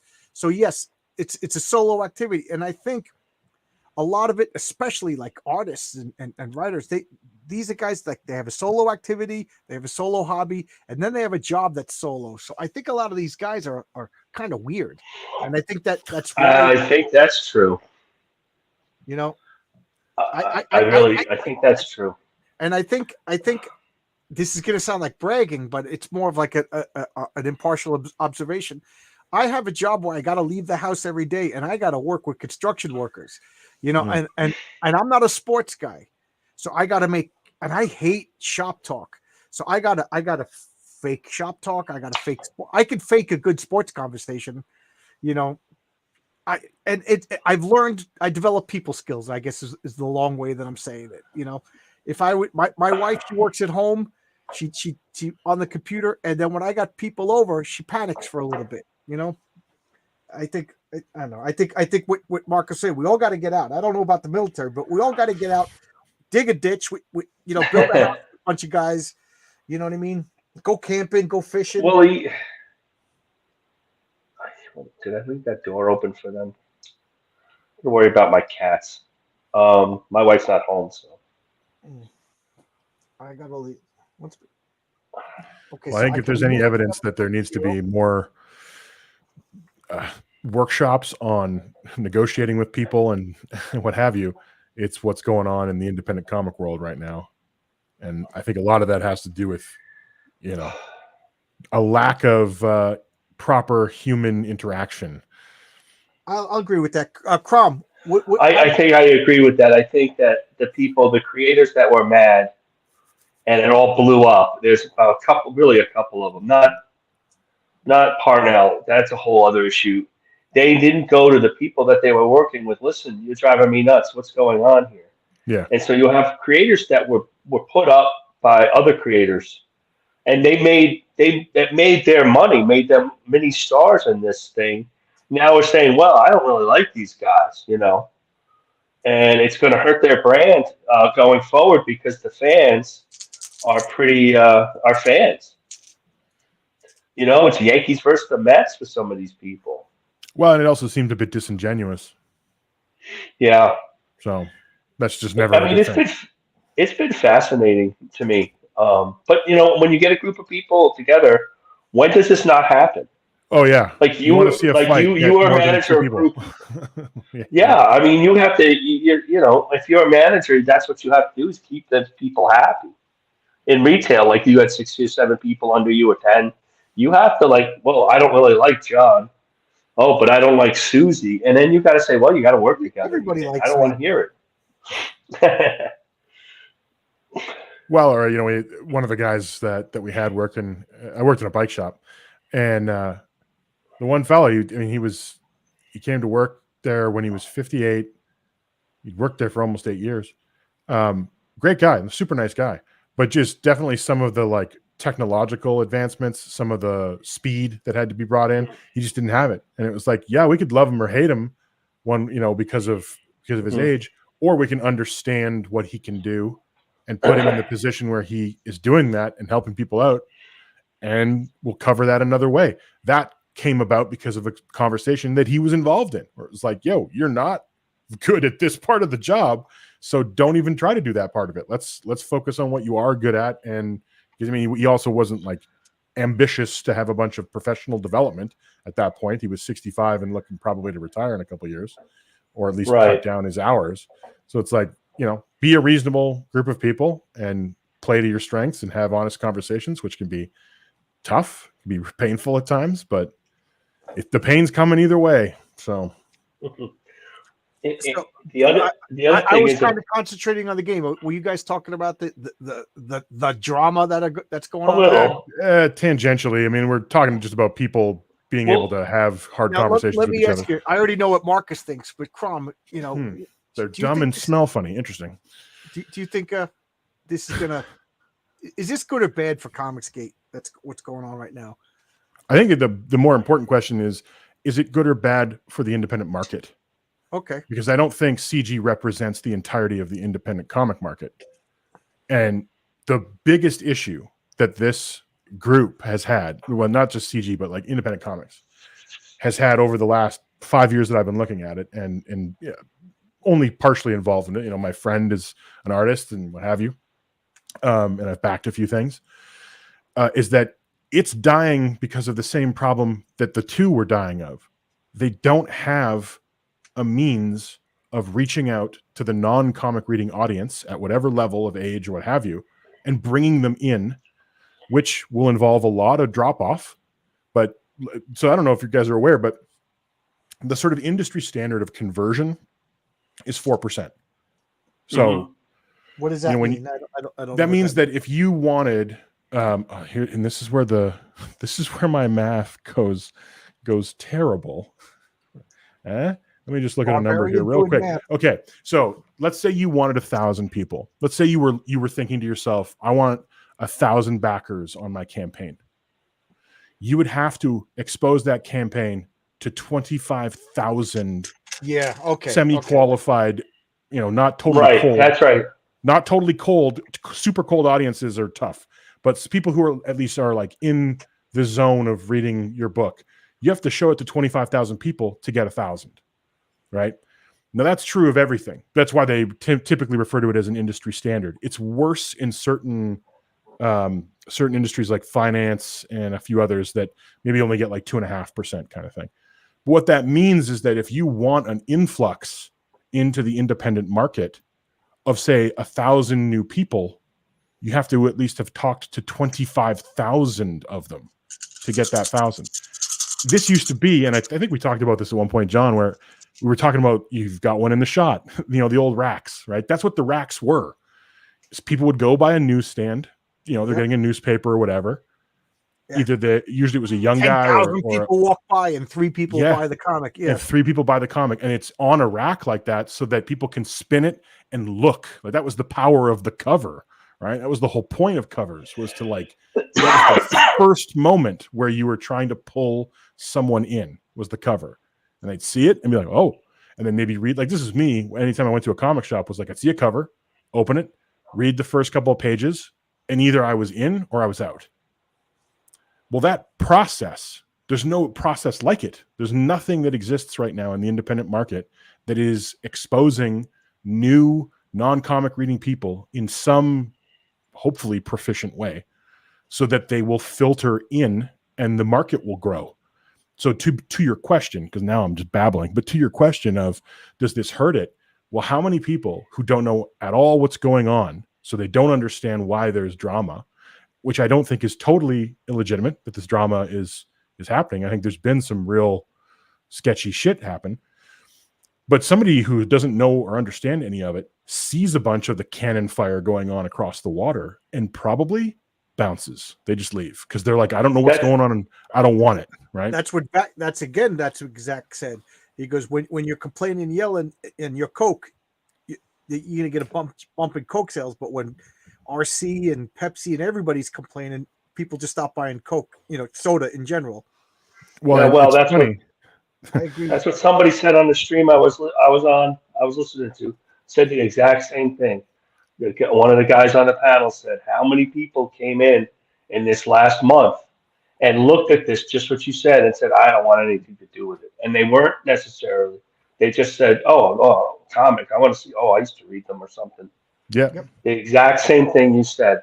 But the positive thing that happened is that they funded this guy's NASCAR car, and I didn't back that. I might just to back it. I didn't get the comic art stick car, so that would be why I would do it. But I listened to that a little bit, and it backed right away. They're gonna wrap that car. Now 1 million people are gonna see the super cool, and that was smart. And it reminded me of, I did watch this show Fast and Loud, and this guy's still around. The show's not around, and this guy, he was a car. They redid cars. But one of the things he did was a NASCAR, because so many people see it. Yeah. He backed a NASCAR. He backed a funny car, like all that stuff that people see. That I'm going to buy a jalopy and have this guy fix these up down in Texas. It was almost the exact same thing, and that was like the most positive thing that they could have. And now that the files are all out there in red, that'll calm down. Their July stuff, I don't know. It's kind of too bad because I think really if Eric had said to EVS, and this would have been tough, but I think it would have been pretty amazing if he'd come and said, "Hey, I heard you think there's some trouble here. You don't like maybe the 3D art or whatever. I'm going to come on. It's going to be the two of us. Let's light hash it out. it the fuck up. Burn this thing to the ground. Like that's what I'm coming to do. Yeah, I'm that would coming have been to good. take my medicine."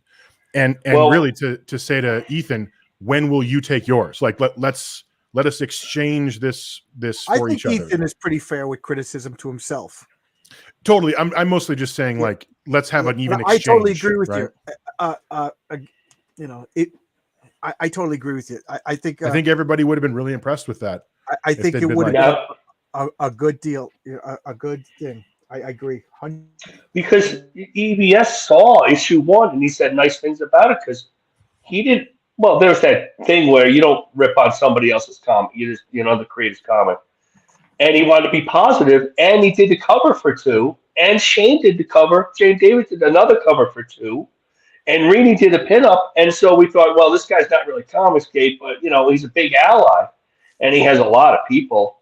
Mhm. And then all of a sudden, it blows up. And I don't know if it blew up on the EVS side first. It blew up because nobody read the book. Everybody backed the book for the Culture War. And they asked Nina Infinity, did you read the book? And she was embarrassed, and she was really backing it. And then the Dick Masterson thing, and we all know what happened. And we found Eric can't take it. Yeah. Unfortunately, he's a little thin-skinned. John's long box is really thick-skinned because he's a construction worker. And if he couldn't take it, he would be crying at the end of every day after he connected the lights. I'll say Eric's going to be on my channel. Eric's going to be on my channel Wednesday. I don't know what we're going to talk about because I don't want to.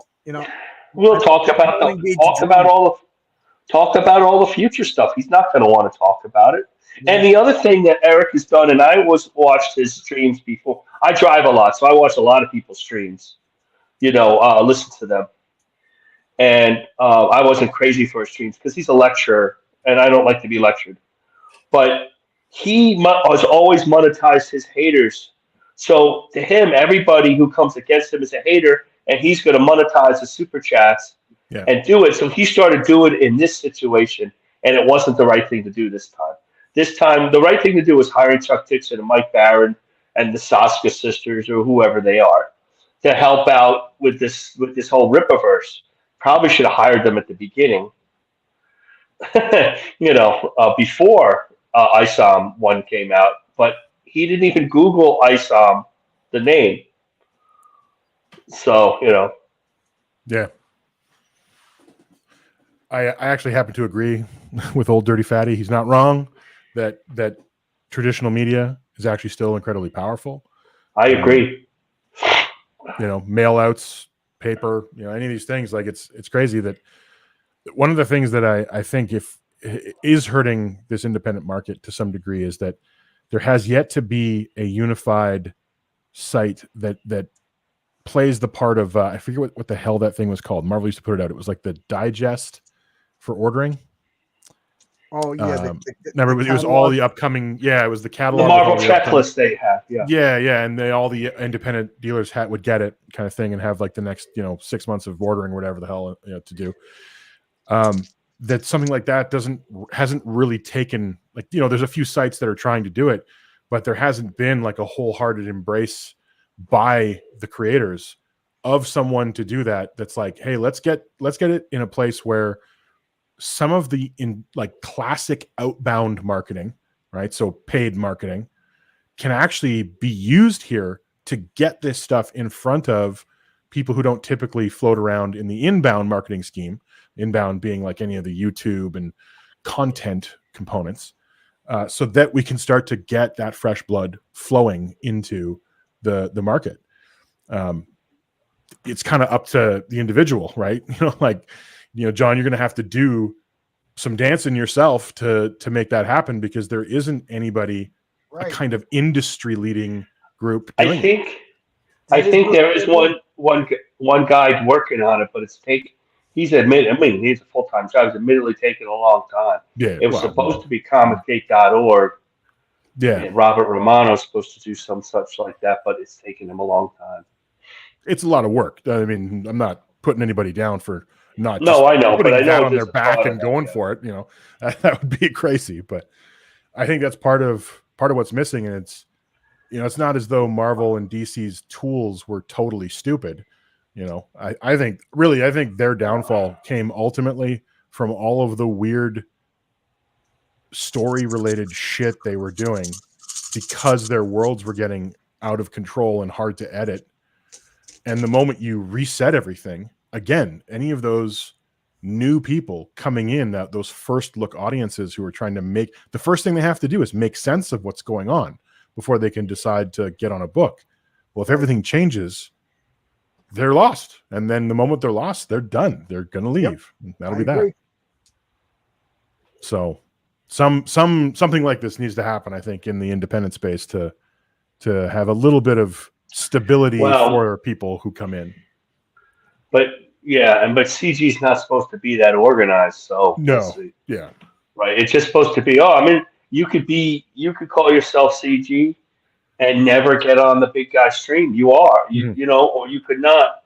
When I was looking at this to learn about it, because I had time to learn about it, the only ones to me that made any money were the ones that called themselves Comicsgate.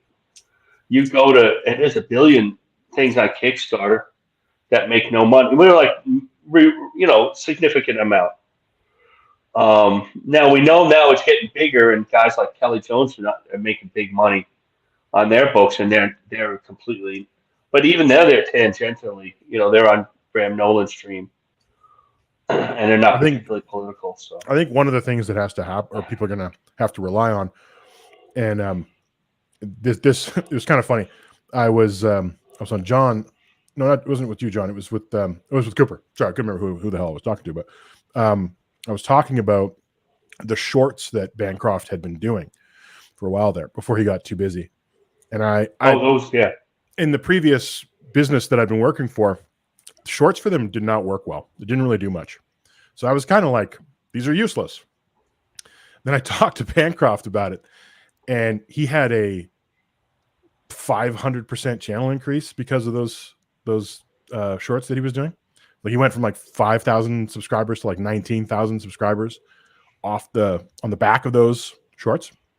So the point I'm getting at here is I think a lot of people are going to have to do far more pre-campaign work like that to grow an audience and be ready for when they launch a campaign. I mean, it kind of, in my mind, it kind of goes to, because of that 4% conversion, the question you have to ask yourself is, how many people do you want to have back it? If it's 1,000, like I said, you need 25,000 subscribers, because that's how you're going to have that audience to make that much. So I've started developing a bit of a playbook here, and that's kind of why I wanted to get with people like yourself, John. I'm gonna watch your video. I like what you and Nick always have to say. The even when it hurts. EVS has had 9% of his backers back his YouTube following. Mm-hmm. That's the number of his book. Which and so when impressive. He predicted the Eric July, and he was really close, he thought Eric July's channel was so much bigger that he was going to get 9%, and that's pretty much what he did. Yeah. Now, I don't know the percentage the other guys do, but he makes $500,000 on a book, and it's a disappointment, and which is more than ridiculous. We can't expect that. So conversion rate optimization is a funny game, but part of what makes conversion rate better or will improve it is if you can pre-qualify that audience. So if they know you and they're watching the streams more regularly, and like you're doing the work of kind of bringing them further down into your funnel, when you have an opportunity to convert them, when you come up with a campaign, that number usually will go up. 9 is pretty impressive. That's not a bad number. And then you say, well, why would he do the drama farming? Well, he built his channel doing that, complaining about Star Wars before I even listened to it. It wasn't like I would say, oh, what's this about comics? And nothing was about comics, so I didn't listen to it. and now he does this thing, and now he's getting, 2,000-3,000 people listening to this. Who are these people? If he grows his chat, and Yeah. then YouTube's weird, but that Yeah. many more people do so without buying the billboard, which I don't know how much a billboard is on the Jersey Turnpike. Not cheap. Like, I'm sure it's not cheap. well, and you want to know something funny, because I was wondering and wondering. I'm like, what has the last 10 days looked like with all these super chats? So I went to Playboard and I pulled all the numbers, and I averaged out and summed all of the super chat money that EVS has made since the 1st of February up to today, when he was doing this is about noon when he was doing Probably made my annual salary. not quite, but he made $12,835 in super chats since February the 1st, averaging $1,200 a day. That's why he kept doing it. I mean, Yeah. people think he would stop doing. He was talking about, I'm going to buy Phillies season tickets, and now he's going to take his daughter to Disney World, which is better than buying Phillies season tickets. If I were the creator, and this is just me, and I have no money, I'm a regular guy, money, I wouldn't. And EVS loves to do this. None of the other creators really do this. I'm out at the expensive concert with my wife. Hi. I'm eating, fancy dinners. Hi. I'm out with my dad instead of drawing my comic at the Phillies game during the day. I'd go to the Phillies game with my dad. I just wouldn't tell anybody. I wouldn't tell. This is why the backers got mad. Now, I think he's probably drawing all day till he mentally can't do it. Then he's got more of a system now. Yeah. But when you have as many ideas for him to make money, and you try to do it all at once, then your book is 3 years late. You got most everybody else does one step at a time. They can't do 2-3 things at once.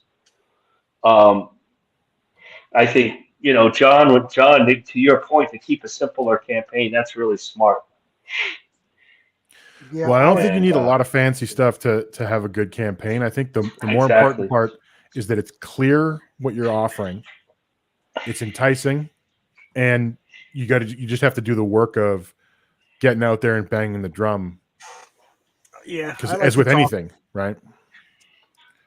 What is this? Sorry to see my last had to be taken. What do you mean, old dirty fatty? And if you want to come in, anybody, we can fit more people. Anybody want to come in and talk? I know I'm not talking. I'm enjoying listening. you're wrapped up in this John. Nightmare. No, John, okay. did you beat Thanos yet? No, but let's give a game update, since that's I just like how the table has become filled along the bottom. That's what I just did the same thing. I'm sorry. Elaborate. I defeated 4 villains. Thanos just came and hit everybody. He's got the yellow stone. I forget what the yellow stone is. The mind. The mind stone. So whenever I roll yellow on this dice now, all the villains attack. So it gets more and more powerful as the game goes by. You want to start taking, like, one of the things I learned about this game is you want to recruit the heroes. It's tempting, but it's giving Thanos more time to get power. You got to knock out the villains fast. So John, this is a one-person game where you're always trying to beat Thanos. No. You could have more than one person. It says right? up to 4. It says up to 4 people, but I don't think there's really anything stopping you from 6 people, other than you're going to be, if it's not your turn, you're going to be waiting a long time.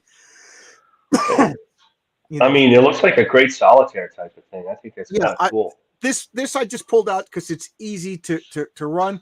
But tomorrow I might do Final Girl, which is only a solitaire game. That's interesting. Is phenomenal. If you guys are interested in a game, check out tomorrow when I do Final Girl. You guys are going to be like, oh my God, this is a board game. It is like you're playing by yourself, and I'm standing up and cheering. Like, oh my God! And my wife is like, can you be quiet? I'm trying to watch TV. This is why I'm on stream. My wife's not here. Apparently, I'm wrong. As a fact checker, I felt the need to go look. It's the Reality Stone, apparently. Oh, okay. The Reality Stone. Mind is blue. I could have sworn mine was yellow, but okay. I got my first blue die. That's good. Okay. All right. See, like with all these cards, I'm getting more and more of a dice pool. This is definitely like a what is it? The Cones of Dunshire, whatever the hell Yeah. it was. Right? Everybody just like forget 30 die. it's about the cones. It's about the cones. My favorite line in all of Parks and Recreation is when it's I forget what's his name, the woman that the man that he marries, the guy who invents the cones of Dunshire, but he has his birthday party and they do whatever he wants, so they're playing board games, and the guy, we got you board game T-shirts, and he goes, wow, you got them in medium. Usually board game T-shirts only come in extra large. I love that line. Hey guys, I see there's 9 people in the chat. Would everybody just mind shouting out just so I see who's watching this? And let me know if you're interested in this kind of stuff. You know, I cannot stand watching people play video games. Like if I see people on video game streaming, No, I can't watch that. I'm not interested in the slightest. But if I see people playing board games, man, I'm all into it. So that's kind of why I threw the link in. I was hoping people were going to jump in and be like, "Oh, John, you could have used this dice over here." But I think I got to get a better setup. I think it'll be easier when I do a Final Girl. You'll be able to see the dice are huge. It's such a good production. I'm still confused by Old Dirty Fatty's last. Yeah, I don't Post. know. I wish Sorry you to could see my explain last. that when he let the word out. I assumed Yeah, he he meant that didn't he take had a anything billboard. He had a billboard somewhere, and it had to be taken down. I'm not sure because that's the context. Okay. That makes but sense. Okay. maybe I'm wrong, but it sounds like he had a billboard. He had a billboard. Well, let's count ears here. Down. I don't know. Local billboard, more people would see it, but I still think the car is still a good thing. I mean, it's going to be on Totally. FS1. It'll Anything be like exciting that, yeah. looking. Any exposure. He doesn't really even have to win to it's hard to win. You should win. You know how hard it is to win a NASCAR race? Even the best racers only win a couple of races Isn't a he year. pretty new to it too? Like he's only been doing it for a couple of years. Yeah, this isn't. He isn't. It's NASCAR, but it's a different. They have different levels of NASCAR. Nah. And I only learned this because I live in the South now, and I met a guy, and so they have to run these other races to qualify for that. And Cody Camelot was saying that he's one of 2 guys who really have just regular person money, whereas everybody else is like a trust baby, because it's so expensive. You're really paying to race. You're not racing because you're the best racer. Although if you become the best racer, then you get recruited to the higher things. And then they have to have the car, So pretty similar, I think, to all racing, really. Like that was the case in like any cycling. Like cycling, you don't make money at cycling until you're in the Tour de France, and even then, you better win it. And even then, it's hard to win these races too. Right. Well, yeah. Well, people pay to go run marathons. Nobody pays them. My wife is out running a marathon. She wanted to go run it. Well, she kind of didn't want to run, but she said she was going to run it. Buddy of mine runs them, and he has the same attitude. I want to do this, except every other day. Yeah. She ran. She's completed a couple of them, and she did really well. But this one, she didn't feel as prepared for. But we get the hotel, and she pays to be in the race, and they give her a nice T-shirt, or a mug. And then, I had a good race, and she goes with a bunch of people. But they pay to do it. You don't get paid. Yeah. And he said that racing is kind of the same. He was explaining that. It was kind of interesting. I don't want to listen to all this stuff, but what happens is it's like potato chips. You just can't stop once you start. Yeah. I think it's all about sponsorship, really, to make any kind of money racing. So. Well, for him to really do it, somebody's got to sponsor him, and the sponsor is this crowdfund to do his third. He's already sponsored. It'll be his 3rd race. He's going to race this weekend. It's not going to be Cyberfrog yet, and this is going to be in April, I think, or something. It's kind of fascinating. It's kind of cool, and they all got together and did it. And then the other thing is he has a bigger channel than Ethan, so then he's those people. Oh, what's the Cyberfrog thing? Yep. Pull in some, and Ethan always has his books. Ethan always has his books available, unlike some people. Always, and he claims he makes most of his money on eBay anyway. I didn't back Blood Honey. I paid $10 for it. Yeah. I bought a digged and dented version because I'm not collecting them. I don't care about that. And I don't care about the toys and the cars. I'm not really into it. I just want the book. It's what drives me nuts about people though, like, is I'll see campaigns where they're like, "Oh, I heard someone say this. They'd only printed the amount to fulfill it plus like 5." Well, that's And a they hadn't John made a lot Malin of move. money on the campaign. But I'm like, how do you expect this to be something that you then sell continually? Like, how do you keep Yep. going after the And the campaign? other thing that's fair about his thing, when you go and look at his, and it's like say he sells almost all his books for $25, whether they're 72 pages or 48 pages. But when you go look at the price to buy is $5 more, maybe $10 more. Some of these guys put their books up for $50, and I'm like, wait, what, $40, 50? Well, I know that you want the backers get the best price, but come on, don't you want to sell some? Yeah. I think that's just myopic. They're only looking at the campaign. That's as far as they see. I mean, like Graham is big on that. I mean, he's the biggest capitalist.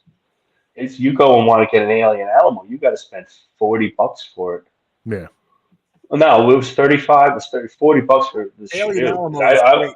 I came after the Canoe and I bought Alien Alamo from his site. I had to, and the shipping's always $10. So, like, even the campaign he has now are basically reprints of stories that he wants to keep because it's become part of his. The other guys don't think about it as much. Aaron Lepresti was shorted himself, and he had to go back to print because he didn't print enough extra. And people are asking, you're on YouTube for a year, and then people come up to you, hey, you have a book, what happened? And what these guys at the conventions find out, especially the ones who haven't been, hey, I loved you on Justice League all those years. What have you been doing with your life? And meanwhile, they have these, they've done these crowdfunded books, but people don't know about the crowdfunded books. Yep. Here's an interesting thing, and John, you still go to comic stores sometimes, I think, right? Yeah. So I'm at Heroes Heroes are hard to find. Charlotte Minicon. They have a Minicon before they have their big Heroes Con. Um, in the summer, and Dennis Turner wrote Core Draft, so he's selling Sheldon Drum, who's been owner of Heroes Aren't Hard to Find for the last 40 years. It's like one of the biggest comic retailers in the Southeast, at the very least North Carolina. And then he said, well, how much? Here's my book we did. And they're friends with Sheldon, right, all these years. And they go, oh, great, how much did it cost? It was $25. And Sheldon goes, $25? How could that comic be 20? He had no idea about crowdfunding. He's a major retailer. No, and he couldn't wrap his mind around the crowdfunding. And Dennis couldn't believe it. And this, it just goes, that's an example of what we're talking about. And this is a guy who's selling comics today. Yeah, this is his industry. And this is what he does. Yeah.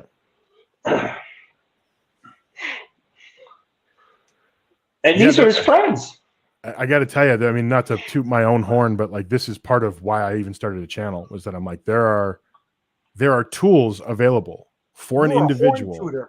You're a dirty horn tutor. I'm a dirty horn tutor who's telling you there are so many tools that technology gives us now to overcome that kind of problem if you know how to use it.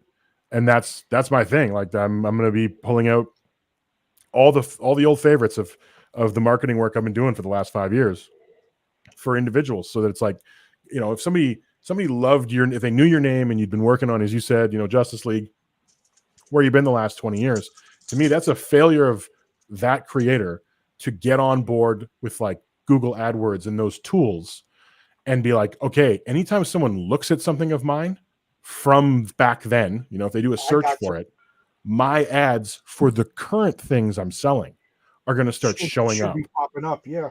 But they're not. And it's like, yeah, because the connection's been broken. And now it's unfortunate, but like it's on the individual to reconnect at this point. But there's lots of tools for it. So we got to get on it. That's good. That's excellent. I like that. That's a really good idea. Well, it's kind of a shame sometimes. It's probably something I wouldn't have thought about if you didn't bring, but then again, I'm not a marketing guy, Yeah, well, and some of it too, like part of the problem is that if it's done sort of injudiciously or without a sharp eye of how to do it, it's pretty easy to piss money away. Like that's not hard at all. I watched plenty of companies do it. So. Oh yeah. All right. And just most people, like individual creators, cannot afford to like blow $8,000 on marketing that wasn't very effective. It's like, well, that was a huge chunk of capital that you're never getting back.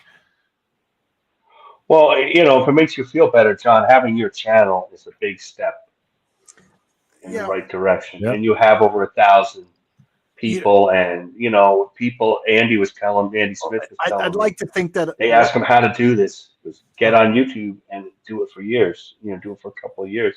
It builds your channel, and then do your book. You have to have patience. Yeah, I just did it out of boredom, and then once I started seeing, oh my, other people are making comic books. I've always wanted to make a comic, so it wasn't like a grand master plan, And I mean, before people just made comics that got them into Diamond. I mean, it was able to be done, and if it was the '90s and at the Image boom, almost every number one that was in color made money. I worked for a guy like that, and by issue 3, he's out of business. Yeah. And it was so hard for him to do it all by himself, him and his wife, and then some other family support, that we got hired to help him out, inking and writing and stuff. And by the third issue, he's black and white, then he's out. But a lot of guys did that, a lot.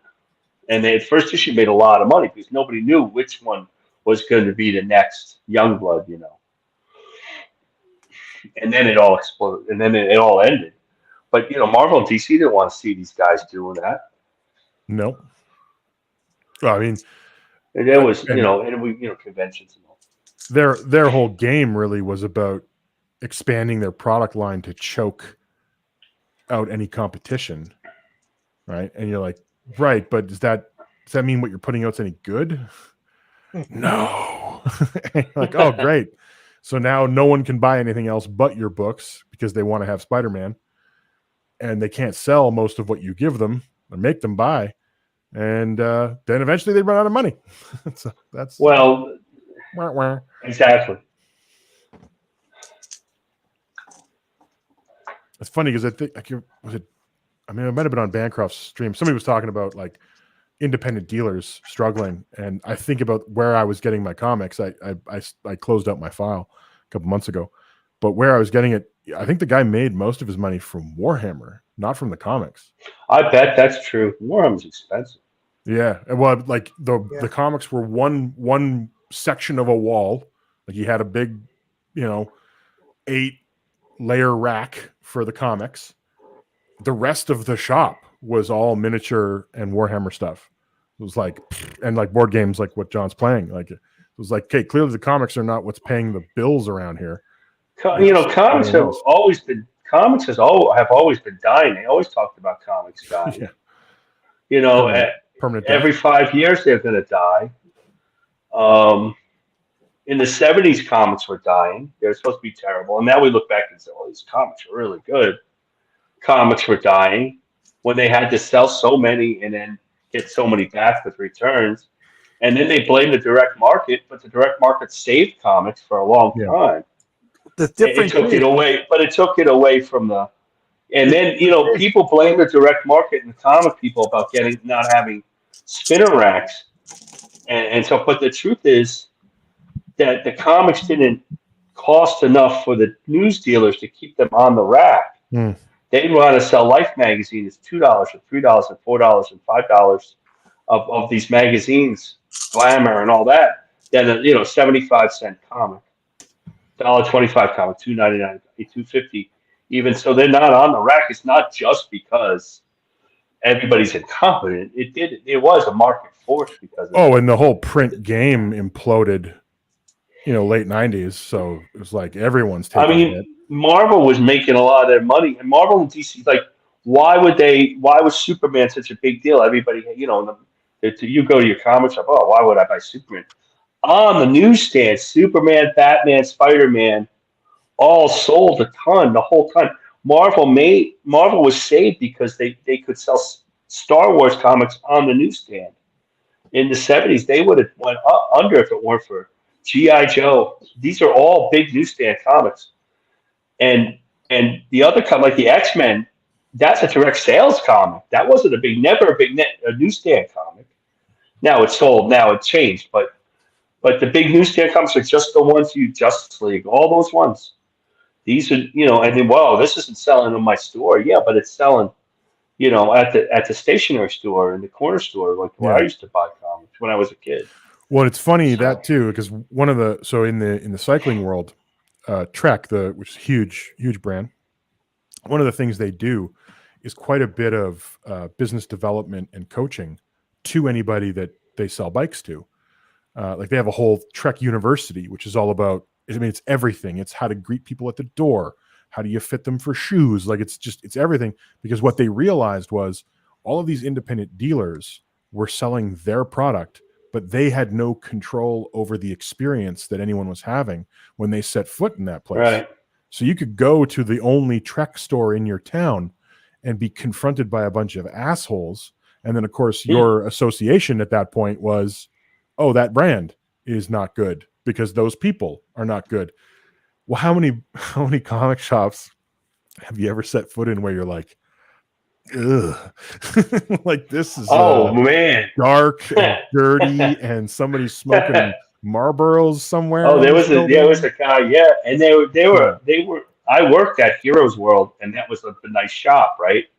But then when I left there was a comic shop I went to, and it was the same thing. He was always smoking cigarettes, Yeah, and he didn't keep a small. And then my last guy I went to, he was on the weekends at a flea market, and I liked him a lot, but he was the biggest curmudgeon, grumpy guy. He'd be like, yeah, "Why are they bringing Aquaman back? That never sold." Like that type of guy, right? yeah, yeah, But he had his people understood who he was.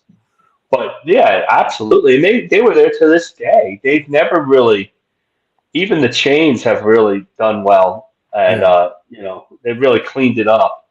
Every once Well, in a while, that'd be a nice one, but then everything in there is super expensive. who would you rather, as a publisher, who would you rather selling your books? Some random cigarette smoking curmudgeon, or That's or true. like a Barnes and Noble, which has Oh, so yeah. many, like, has so much in place for quality experience when people walk in there. That's what you want, and unfortunately, that strikes right at the heart of this whole market. And the really unfortunate part is the Barnes and Noble might be nice, but you can't have a conversation with anybody in there about the books and like get a recommendation or anything. They don't know. No, they don't know. So it's a fight. Apropos of nothing, I just got a notification that somebody liked one of my tweets from 2018. It's like 1918. 2018. Yeah, from and that was back when I was getting argumentative. So I wonder, am I getting somebody that's like reaching through all my tweets to try to cancel me? Well, you can't be canceled. Now I want to go into your tweets back, like to Yeah, I whenever know, you me started, and like find the first one. You'll find my old OnlyFans or something. My old Twitter account. Everything's going to slow. Taco all the drama is going to go away. There'll be new drama, and we'll see what happens until to the people that are directly affected. Some of them are so small it doesn't matter. Some of them didn't get on the main scene. It doesn't matter. I hear people talking all the time about Ethan taking the oxygen out of the room, and I'm like, get more oxygen in the room. Then, like, I don't know what to tell you. It's only 3,000. You know why? Because he will stream at any time, and he's the most talented streamer. Yeah, he's the most talented. He calls it like a radio broadcast. He's the most talented broadcast. He took Rush Limbaugh lessons. How to be a broadcaster, how to say stuff, what to do, how to promote. Even his buddies that he keeps on trying to drag along with him, John and Shane, they're not the broadcasters that he is either. And Cecil, none of them are. And, the rest of us who have the quiet guys who do really well, the bigger names, they really have their shows that are once or twice a week. They're not jumping on at any time. Yeah. The unpredictable, like Andy Smith has his shows, and they're really great. But he's on Wednesdays, he's on Fridays, this one's on Sunday. And so nobody else really, I don't know anybody as talented to do that. They try. That's why they created these ballers and jack shows and stuff. because they need 3 or 4 of them uh, to get in, and now they don't have to deliver some. They're warning people that if you want to come in here and be a big shot, the bigger ones get recruited. You got to have a thick skin. You got to take some ribbing. You Yeah. can't just be upset. And we'll see what happens to Narwhal's books. I think he's going to be hurt the most. Uh, I think, and Reenie, but forget Patrick. Patrick is Patrick. I mean, he started all this last year, so it wasn't, he. And we'll see what happens with Reenie's books. If Reenie goes Fiendish 3 and it does another $200,000, then that'll tell us what's going on. If it does less, like significant less, I mean, if it does 190, it doesn't matter. But if it does like 125, because her first book was 50, and I didn't know this, but she didn't find CG. CG found her. Dan Frager apparently said, "Hey, Yeah. we should have this woman on. She's amazing. Her art's amazing." Dan will do that for anybody. He'll mentor anybody, and she was great on stream. And I don't even think it's this thing that bothered her. Something John said or Shane. I listened to the one where Shane was pretty rude to her, and now she wants. We'll see what happens, and she does wonderful streams on her own. I think she's great. I love her book, and her Yeah, Dennis but and Justin Sweet are going to be on with me on Tuesday, talking about role playing games. oh, that'd be cool. No, that's right. Dennis told me about that they were coming Yeah, on, I've that they're got doing a Cyberfrog show. I'll campaign watch today. that. There's a book I haven't read yet. I still need to get Cyberfrog 1, 2 to get caught up. So I like Cyberfrog. I really like Ethan's artwork to the point. I like it. Couple of months ago, I reached out to Ethan to ask him to draw a variant cover, and I don't think I'm telling tales out of school now, but his leaked cover price was the same price that he told me, but I didn't go around telling Oh, at him. least that's the same price. That's good. He's fair. It was the That's a same lot. price. He was a total gentleman about it, and then he even apologized. He goes, "Yeah, I'm kind of expensive." He likes you, John. I said, Ethan, it's Well, not his expensive. time, If it's a worth it. premium now. So Right. I said, it's not expensive. It's just worth it. It's just that I can't afford it. And then I said, would I be able to keep the original artwork? He went, yeah, sure. He was a total gentleman about it. He was really nice about it. I just couldn't afford it. But my whole philosophy has been ask, because you don't get I what you mean, don't ask for. you go out on Twitter or X and they say, well, he's a liar and he backs this and backs that. Well, when you talk as much as that and you're on stream as much as that, you're going to say something that's, I don't know, whatever. But, the bigger guys get recruited. The real CG is you, John, and RJ and all these other guys. And even if they don't think they are CG, like Vaughn Coleman will be hurt by this a little bit, I think. Well, I told But you. he got a spectacular artist. We were talking about that at the con, that they can't, like Andy and they were like, they can't believe who he found to do that book. That the art coming out of that thing is amazing. But he doesn't. People are starting to give him a hard time, and they shouldn't. He's a really great kid, and because he doesn't want to label himself, because he works. He's a guy who works the booth at cons for guys like Michael Golden and other guys. And Michael Golden, where he feels the same way CGers do, like Ethan or something, they do not want to be called CG. yeah, They get fairly upset. I met Ron Garney, and he had just come on doing a stream with Graham about John Romita. He said, "Mr. That was a great stream. Thank you so much." And Dennis told me a story that they had just had him on their Wednesday show, and Garney will go on the shows. And they said, and he put into one of the promotions CG, and Garney called up Andy, don't put CG on it, don't put. And it doesn't mean he does not friends with these guys or doesn't feel the same way. They don't want to be labeled. yeah, As I was saying, I talked about my philosophy of CG.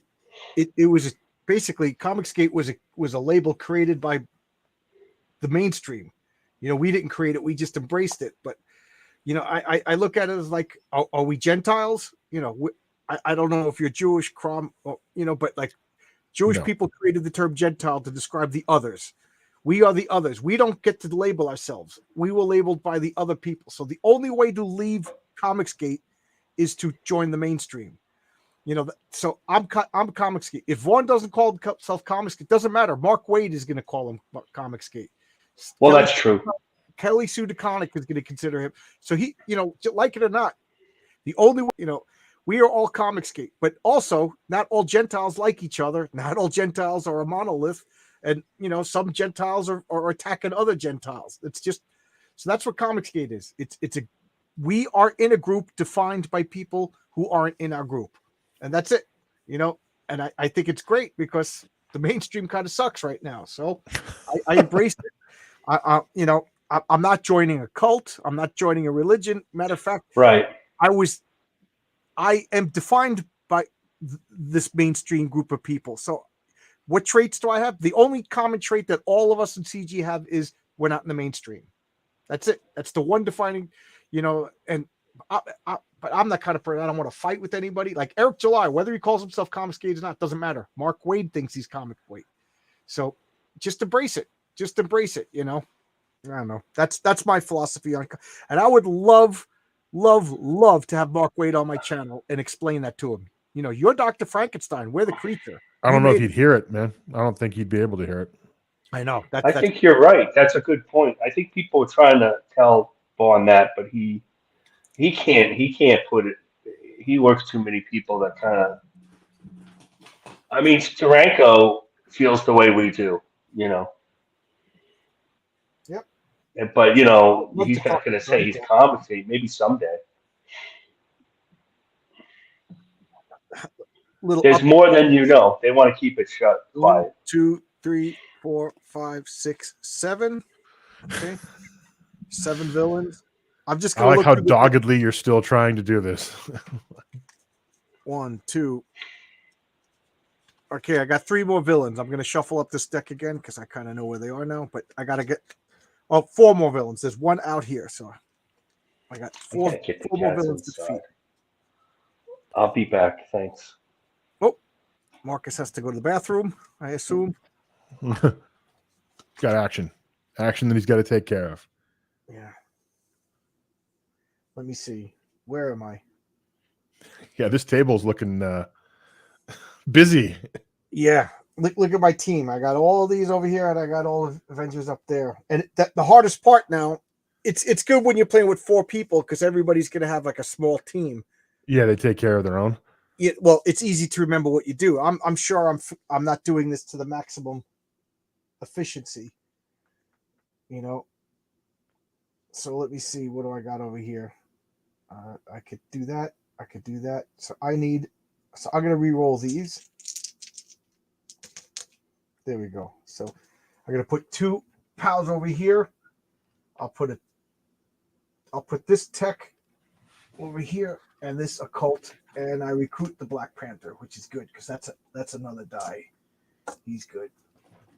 And I got the Black Panther. I'll put him up there. T'Challa. You know what you need is I have a couple of them. I don't know where the hell they are right now. It's like a leather dice rolling bowl, essentially. Yeah, it snaps together. Oh yeah, I got a wooden one, but there's just no place to put it on this die. I'm just thinking you keep it like on another table and just bring it into camera, maybe, because you're running out of room. That's a good idea. That's a good idea. All right, so that's the end of my turn. I got to put out 2 new cards. Okay. At this point, I'm like fishing for villains, because I think I got enough heroes here. So first thing I do is this villain's easy to defeat. So I'm up at War Machine's almost beat. So I'm gonna go over there, try to save War Machine. Oh no, I did it all already. You see, it's hard to it's hard to keep track of what's going on. Run. Okay. We got that, and then we got left. So now Thanos is facing here. So I already put that up there. So then War Machine gets a hit, Iron Man gets a hit, and then this guy activates. If Thanos is in this sector, add 1 damage to all purple and blue. So blue is tech. So and then I got a purple and blue are going to get hit. Purple, purple, purple, purple, purple, blue, and now Thanos attacks everybody that he's facing. I'm running out of tokens over here. So this is where the people start dying. Oh man, I don't even have any more.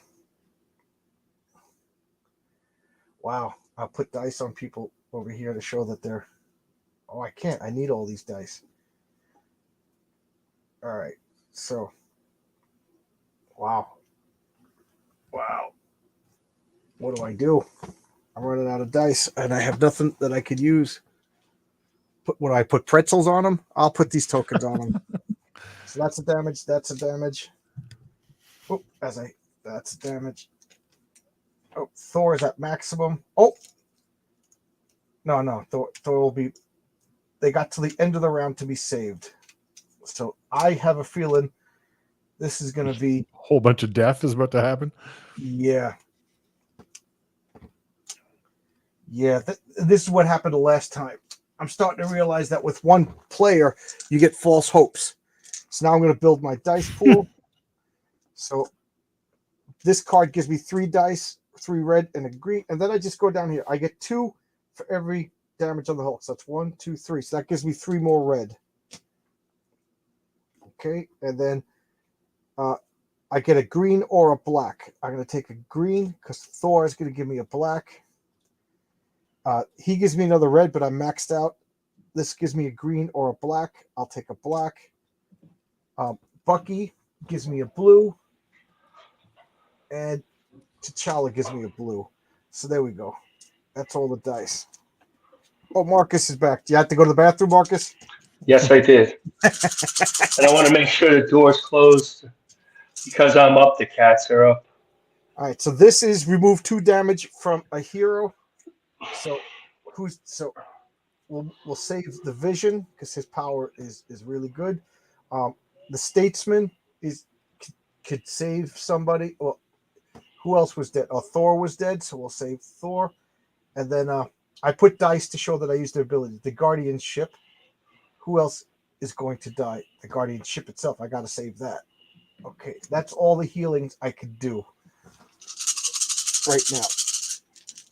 I'm gonna roll these freaking dice, and I got to start activating right over here. A star.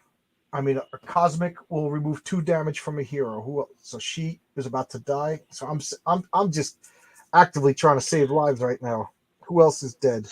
So I have a question about the game. So is this so? If you had the 4 people, does the winner say you had 4 people? Does the winner is whoever lasts the longest against Thanos? No, because if one player gets knocked out, you lose. So Okay, you so all 4 have of to them win, there. or you So all lose. If ever there's a team without any heroes on it, you lose.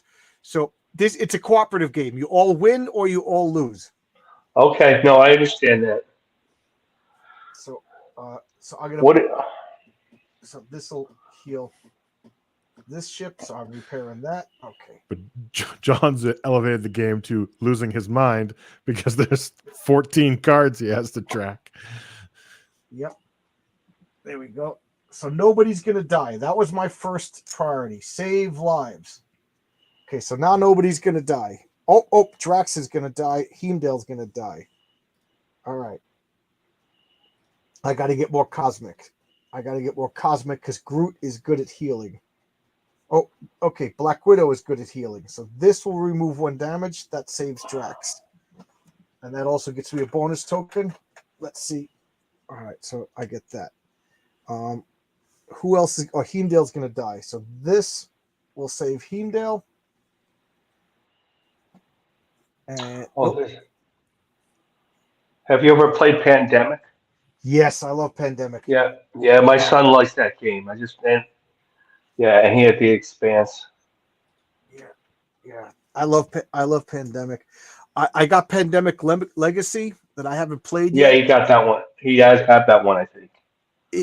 Pandemic Legacy it's the first time you play it, it's Pandemic, and then depending upon how the game ends, you open up these envelopes, and the envelopes have cards, stickers, and stuff, and you put them on the board.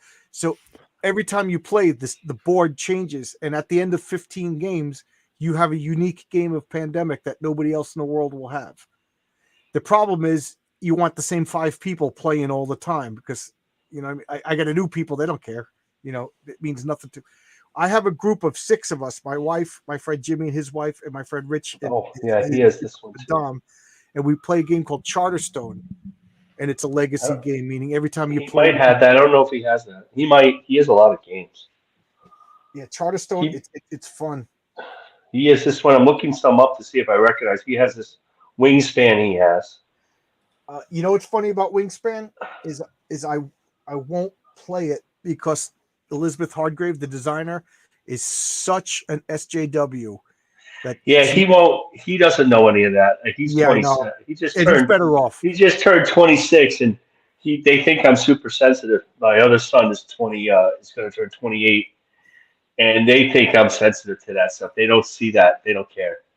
Well, good for them. Um, I mean, I mean, they'll see it eventually in like when they watch stuff, but particularly that type of thing, they don't care. They know it's happening, but they think I look for it. I'm trying to actively avoid it and make excuses so I can enjoy things. John, So you ever played Gloomhaven? I have it. It's right behind me. It's Uh-huh. right here. Oh, you can't see it. I'm thinking it's right here. I'm tapping it, but I haven't played it yet. That game will teach you the meaning of suffering. Yeah, I heard that. It's It like was the number 1 game on Board Game Geek for like. oh, it's fun as hell. It's so much fun. But like my friends and I will say, like, oh, I just got gloomed. Like when something bad happens in a game now, it doesn't matter what game it is, I got gloomed because that's Gloomhaven. It's fun. I've had it for a couple betrays years you. now. It's still in the shrink wrap, and I just backed like Frosthaven, and then so now that I'm going to get another gigantic box, that's the sequel to it. I got Jaws of the Lion, which is the prequel to it. I haven't played it yet because I'm insane. And then when Frosthaven comes, it's gonna. You know how Gloomhaven has all cardboard, standees for everything. Mhm. It's gonna have all miniatures. Yeah, but I think my buddy backed that because he and I So, love painting miniatures. So I think he I'm a saw that. lunatic. I didn't even play this game, and I just sunk another couple of $100 into this freaking game. Sounds about right. I mean, I bought 2 different 3D printers just to make my own characters. So yeah. Oh wow! I bought a Mars Elugu printer. It was like a $400 resin printer, but there was a 1-day sale on Amazon for $180. So I scooped it up and I used it like 3 times. I was like, oh, this is great, and I really don't know what to use it for. I had a buddy come over and teach me how to use it. I've been making figures for like people, like statuettes, and then I paint them. So. I would like to because I know Fabrizio Aiello, who does Horace H. Hoover. He does sculpts. He sculpted Horace H. Hoover, and you could print it out. I would really like to. Again, I have big dreams if my comic does well. I would like to get 3D resin patriarchs, and then issue 2 is going to have Mary Sue. I make little Mary Sue, and then issue 3 is going to have the Raven. Oh God!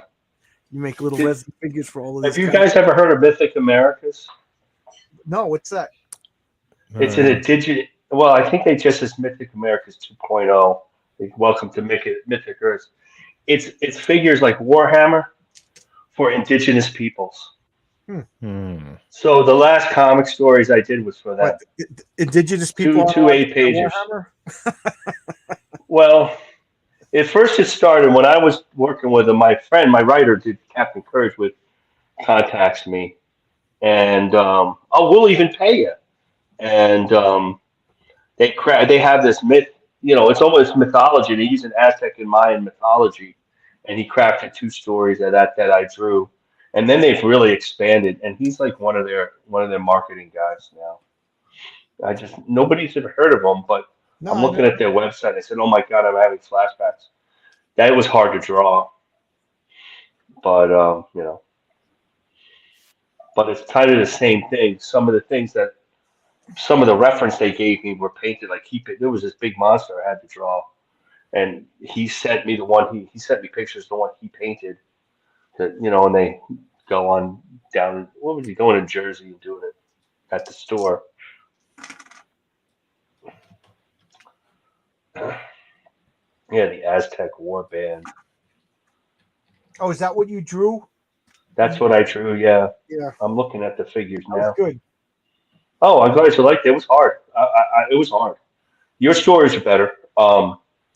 It's Yours not are beginning, middle, and end. These weren't really stories. They're more like allegories, like myths and stuff. And people, like kids, got beaten to death. Wanted to take it, throw a guy off. If nothing good happened, I'm getting a little depressed doing the comic.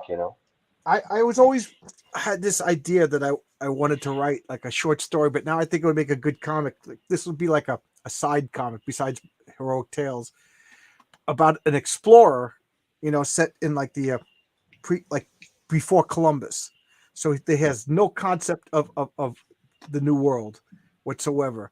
And then a storm blows over. He's a sole survivor and he washes up in Aztec land, I could draw it.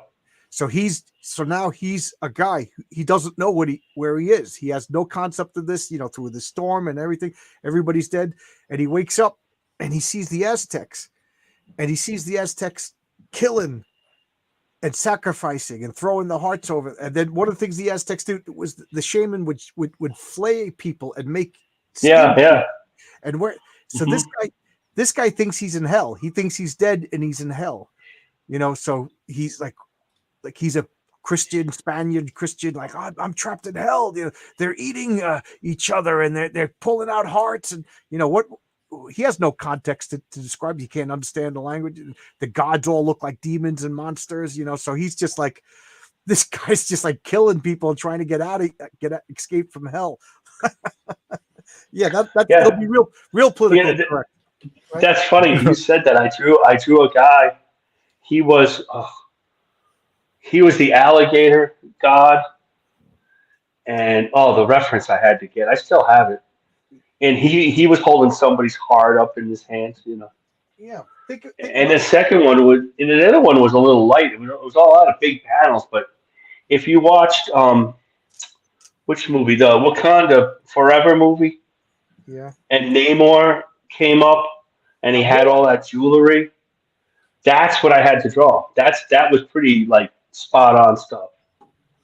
And I couldn't. It was really hard to keep it straight from panel to panel because one of the characters from one of the figures, and he had like this chainmail. It was like little boxes the whole time. But I didn't have to draw build. It's still easier than buildings and cars, but Um, Crom, do you draw? No, I have absolutely no artistic ability or like visual. I'm a writer by trade. the Oh, death spell. So that's pretty interesting. So Yeah, I you're drew this not guy. an artist. You're just going to start, from a guy with, because I can't get up without not. Oh, here, maybe I can reach this. But this is the quality of my art. Okay, this is a character sketch that I sent to. Look how terrible that is. This was like how I kind of pictured the cover to look that I sent to Nick. It's I can't draw. That's why I gotta hire guys to draw. But that would be interesting to see a guy with my level of artistic ability drawing and then getting better. Anything helps as an artist. If you send something, even something like that, that helps solidify your idea. Say for Renzo or anybody else, Oh, are to you kind kidding? of get he'll turn into gold. But Yeah, I call him an to have alchemist. any idea like how do you want this? And when I started doing these end things, I draw the big, and they brought the pages, and I did detailed layouts because I knew they were going to the president of the company, the owner. It's his stuff. He's like, oh, that looks too much like Flash Gordon, and I really had to buckle down, and they did really have to look like Aztec and Mayans with high cheekbones and bent noses, and I try to thin them out a little bit. Um, Anything you could do to help an artist, That's what even if you can't draw. If it's pictures, and he sent me all sorts of stuff I had already seen, but it took a little bit for me to get it.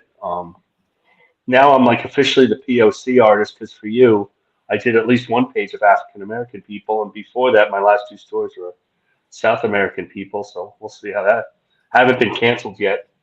I'm, I don't think that'll worry about I, it I, over here. I'm not worried about it. I No. can't find it, but I was trying to find the original sketch of the Patriarch that I said Renzo, and like, you know, if I make it to 6 issues and I do a trade paperback, I want to include the garbage sketches that I sent, you know, as a you know, look how far this little character has come.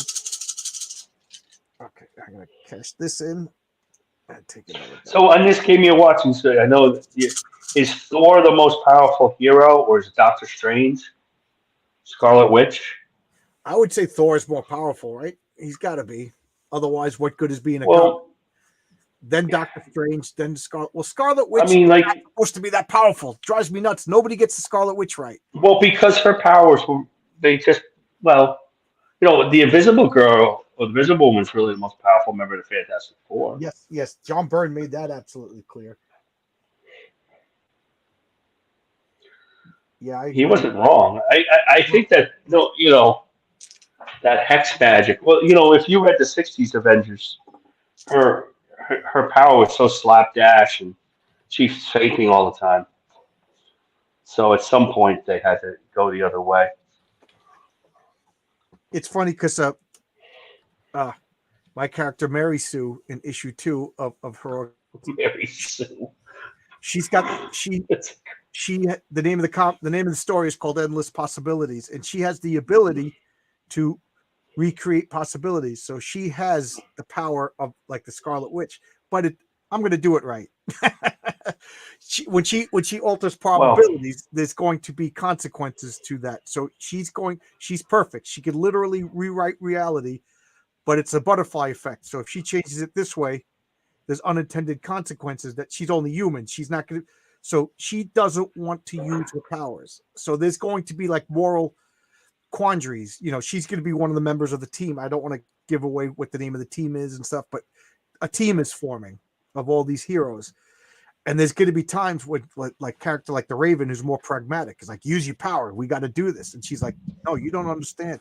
He's like, no, it doesn't matter. We'll deal with the next thing. We got to deal with, but you'll see the things that like has happened in her private life because of her powers. So I kind of want to play on the idea of Mary Sue. She's perfect, but oh my God, you don't want to be her.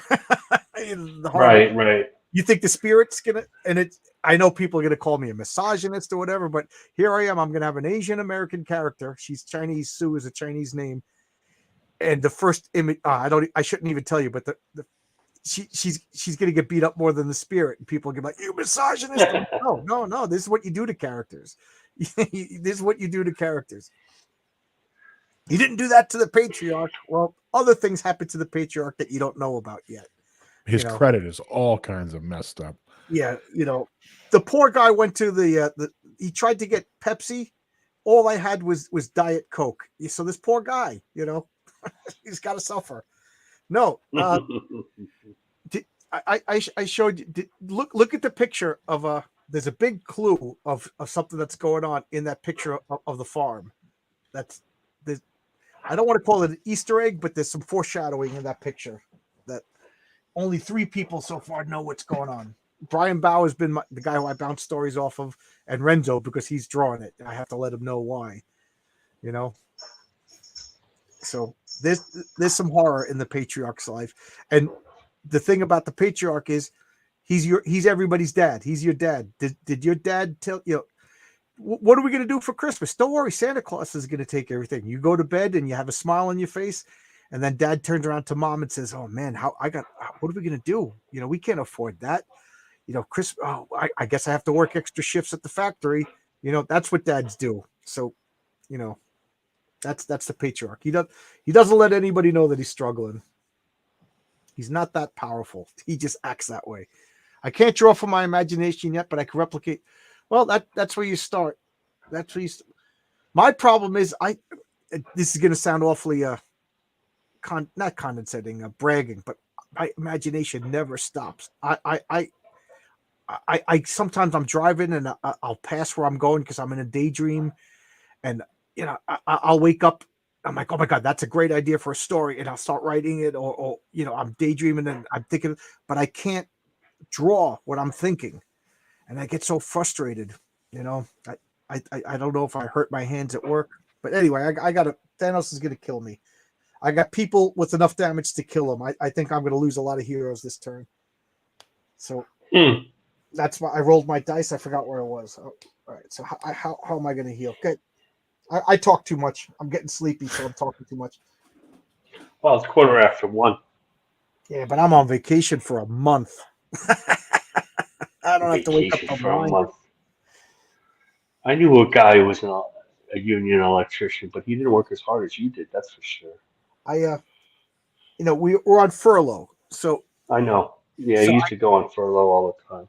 I got This guy was 10 a weeks scam 10 artist. weeks a year that I don't work, and that theory is it's so other guys don't get laid off. You know what I mean? So they'll rotate it out. So I'm off for 4 weeks, so somebody else can keep working for 4 weeks. They do all the math and it keeps people working, but I don't get paid, so I don't get a paycheck for 4 weeks. But Yeah, but you could collect. Do you I can collect? collect unemployment. Yeah. Yeah, this guy did. Yeah, he And collected and unemployment. they still owe me a week unemployment. Monday I'm going to be battling with the unemployment people. Oh, And that's a if you pain live in in the New neck. York, I'm not even joking. When you call the unemployment, you push the buttons, and then they hang up on you. Most of it's online here in North Carolina, So, unfortunately. so you know what I do? I'm giving away my secret. I call the governor's office. I call the governor. I say, I'd like to speak with Kathy Hochul, please. What's the problem? I said, I've been calling unemployment, blah, blah, blah. So they put me right to a human. So there you go. All That'd be seven. awesome if you talked to Kathy Hochul. Yes. Boy, I talk about somebody who's not qualified for her job. I know. That's bad. She failed upward. Yep. Women in politics always fail upward. Well, she's unelected. Well, I guess she is elected now, right? The other guy really almost beat her. He should have beat her.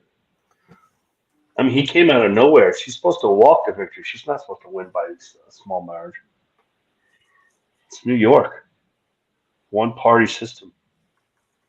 Yep. Gotta save Thor.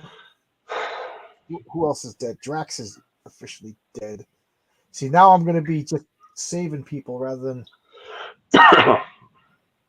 So, let's see. I'll put these two here, and one tech. I'll put 2 tech here, and another 2 here, and that kills this guy. Okay, so that kills another villain, and that gets me a bonus token. There's no more villains in this sector. Oh, I had one other question for you. Either guys would know. How much is Nick drawing of that book? I don't know I exactly. looked and went on the site, and I don't. Some of these crowdfunders, I can't make heads or tails of it. Like the catch-up tiers, I don't know. Like, oh, this is 4 covers. Is it the comics? Is it the covers? What are you talking about? And I couldn't tell how much of he was. I went to back and I wanted his artwork, particularly. Not that the other guy is bad, but I felt like I was talking to him on your stream, and I didn't know how much he was doing, or is he just inking? I mean, I couldn't tell. No, he's supposed to do chapter 2, all of chapter 2. Oh, okay. But I think there's some debate that he might do chapter 3 as well. It was kind of, I think RJ had someone he'd lined up for it, and then they got busy or something. Oh, okay. I like So these books where one guy draws them, but it's easier. It's hard.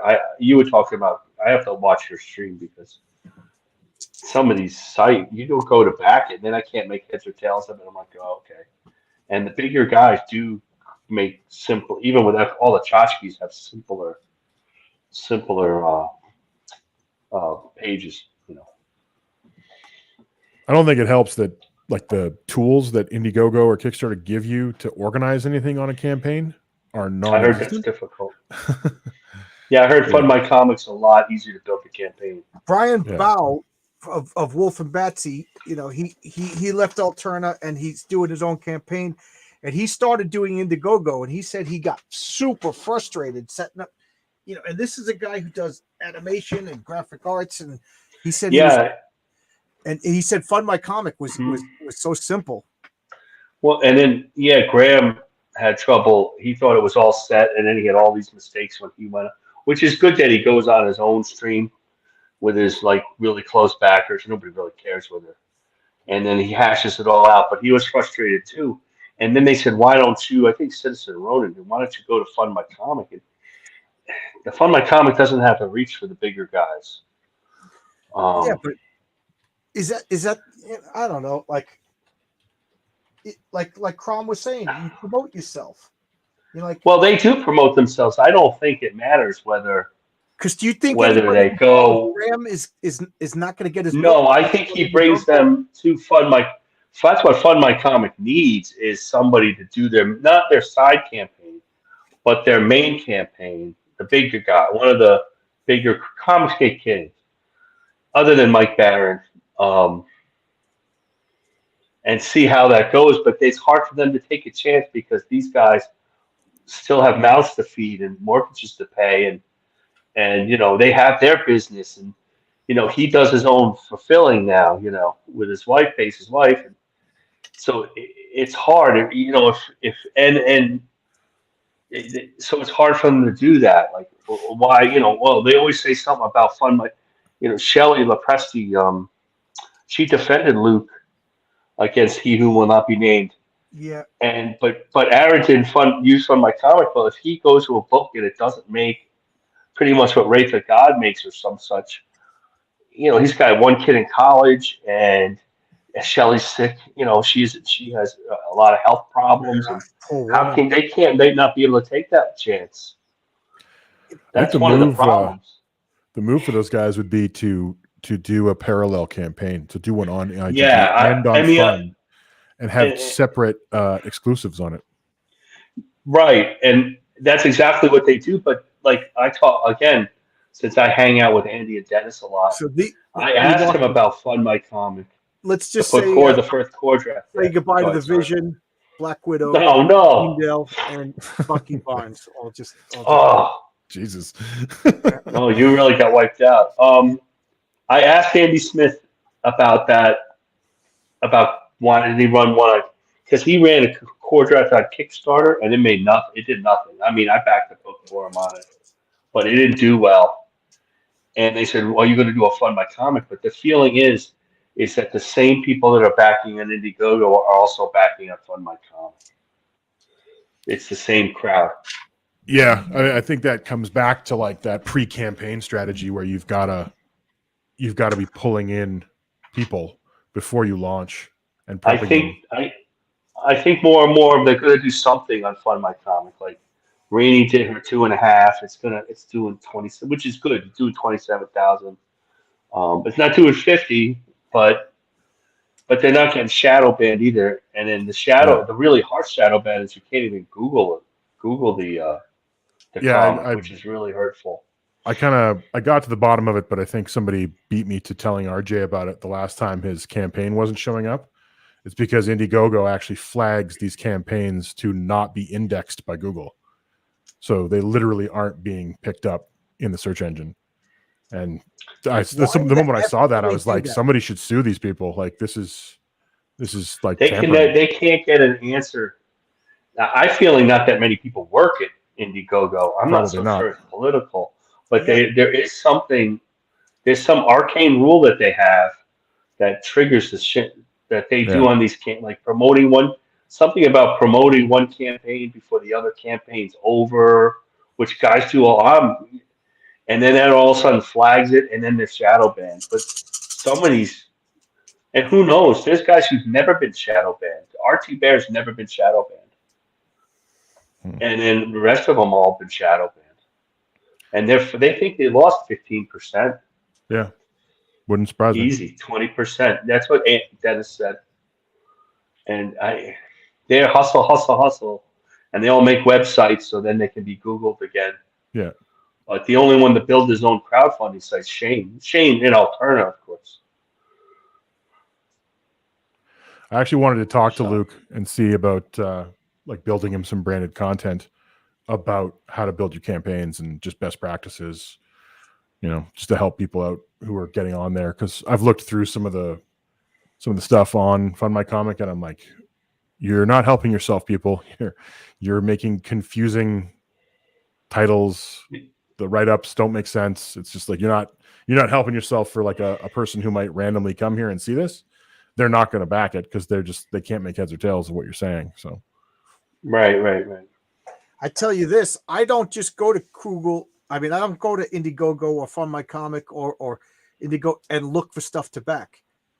You know, Well, not everybody no, does. I'll find out about it through like on my channel or I'll see on another channel. You know what I mean? So then I go looking for it. But you know, well, there were tactics that people were using 2 years ago, maybe a year ago, like things like the setting a super low target and then you fund and then you go beyond that.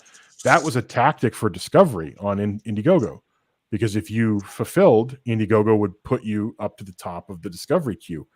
They don't do that anymore. Like, I wouldn't rely on Indiegogo to help you get any exposure on your campaign. I think that would be a tremendous waste of time, because they're not out to help anybody. I don't understand. Don't they want to make money? Like what's no, but they don't make their money on comics. Yeah, no. If you go to Indiegogo, just bland. It's all tech stuff, and somebody created a better handbag, and they got $350,000 or $600,000. Or people who need like medical procedures they can't afford. Like, I know that sounds terrible, but if you look at the way Indiegogo recommends you write up, I actually wanted to make a video about how terrible it is. I find it so dumb. Their recommendation for how to write up your campaign, I don't know what they're thinking. It's like an instruction manual to not get fulfilled. Super weird, because it's all sympathy stuff. It's all all the language around it is sympathy, like feel something for me and what I'm trying to do, and none of it's about, well, what do I get, like, as a backer or whatever, what as a product that you're asking me to purchase, what am I getting out of it? No, none of that. It's really weird. I personally don't like Kickstarter. I like Indiegogo. I'm putting Fund My Comic aside to back. I don't like Kickstarter because they don't take the money until the campaign is done. All of a sudden, 60 days later, you're like, wait, where did this money go? Oh yeah, I backed that 2 months ago. I don't, not as a backer. Mystery I'm not credit card charge. Yeah. So I like it that they have the money first. It's not but you can search it. I mean, it's easy to read. You know. I agree with that. I hate that. Also, you forgot what the hell? Oh yeah, Kickstarter. Oh man. But you know, the CG thing is they don't do Kickstarter because they kicked Richard and John, their boy Zach and John Malin out, and John holds to it, and got, you know, as time goes, that it's harder to keep people from doing it, especially when Billy Tucci does pretty well on Kickstarter. So now, what do you think about that? Like you said, run 2 campaigns. You don't think you'd be competing against yourself? You know, if you did Indiegogo and Kickstarter at the same time. That's why you have 2 different exclusives people on it. Well, there's that's part of it. Part of it is that you're expressing an awareness that there are 2 different markets floating around that you're going to be like sub-markets that you're reaching out to. So there's 2 different ways in which people discover it, or 2 different sites that people trust, even the way they feel about it and that kind of thing. But I think the move here would be have 2 separate exclusives. So you get one thing on Indiegogo and another on Fund My Comic. And you probably have people who buy both. That's what Billy does. Billy has one. And then I'm not a big She guy. I love Billy, but I'm not a big She guy. So, and these are omnibuses. So, you know, he has one exclusive, and I'm a mod, so I do know one exclusive for Kickstarter and one, exactly what you said, one exclusive Indiegogo. And for the first time, Kickstarter way outdid Indiegogo for this last 30th anniversary She. And he would have bailed on Kickstarter because he doesn't want to do campaigns at once, but his wife wouldn't really let him. And, you know, one of his best friends, Brian Polito and Jimmy Palmiotti, are Kickstarter exclusive. So, you know, it's a whole different backer, he says. He says it all the time. They tried to get Palmiotti to do Indiegogo, which would kind of double his campaigns, which kind of top out at $50,000 for a guy like him. But he's afraid to do it because there's a virtue signal where he's still in the mainstream, and Indiegogo is the CG thing. He just doesn't want to, even though he's still That's Billy Strength, he unfortunate. doesn't want to be labeled. So, Crom, You could tell. what do you think about this idea? Because I have a artist. I don't want to say who it is in case because he hasn't shown me the art yet. So there's always a chance something can happen. But I have a classic comic book artist doing a variant cover, and it's going to be a Fun My Comic exclusive.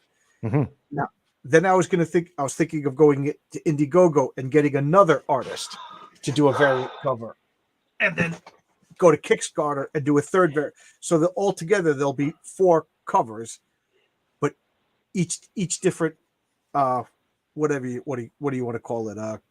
Different platforms. Platform. I couldn't think of the word platform. Yeah.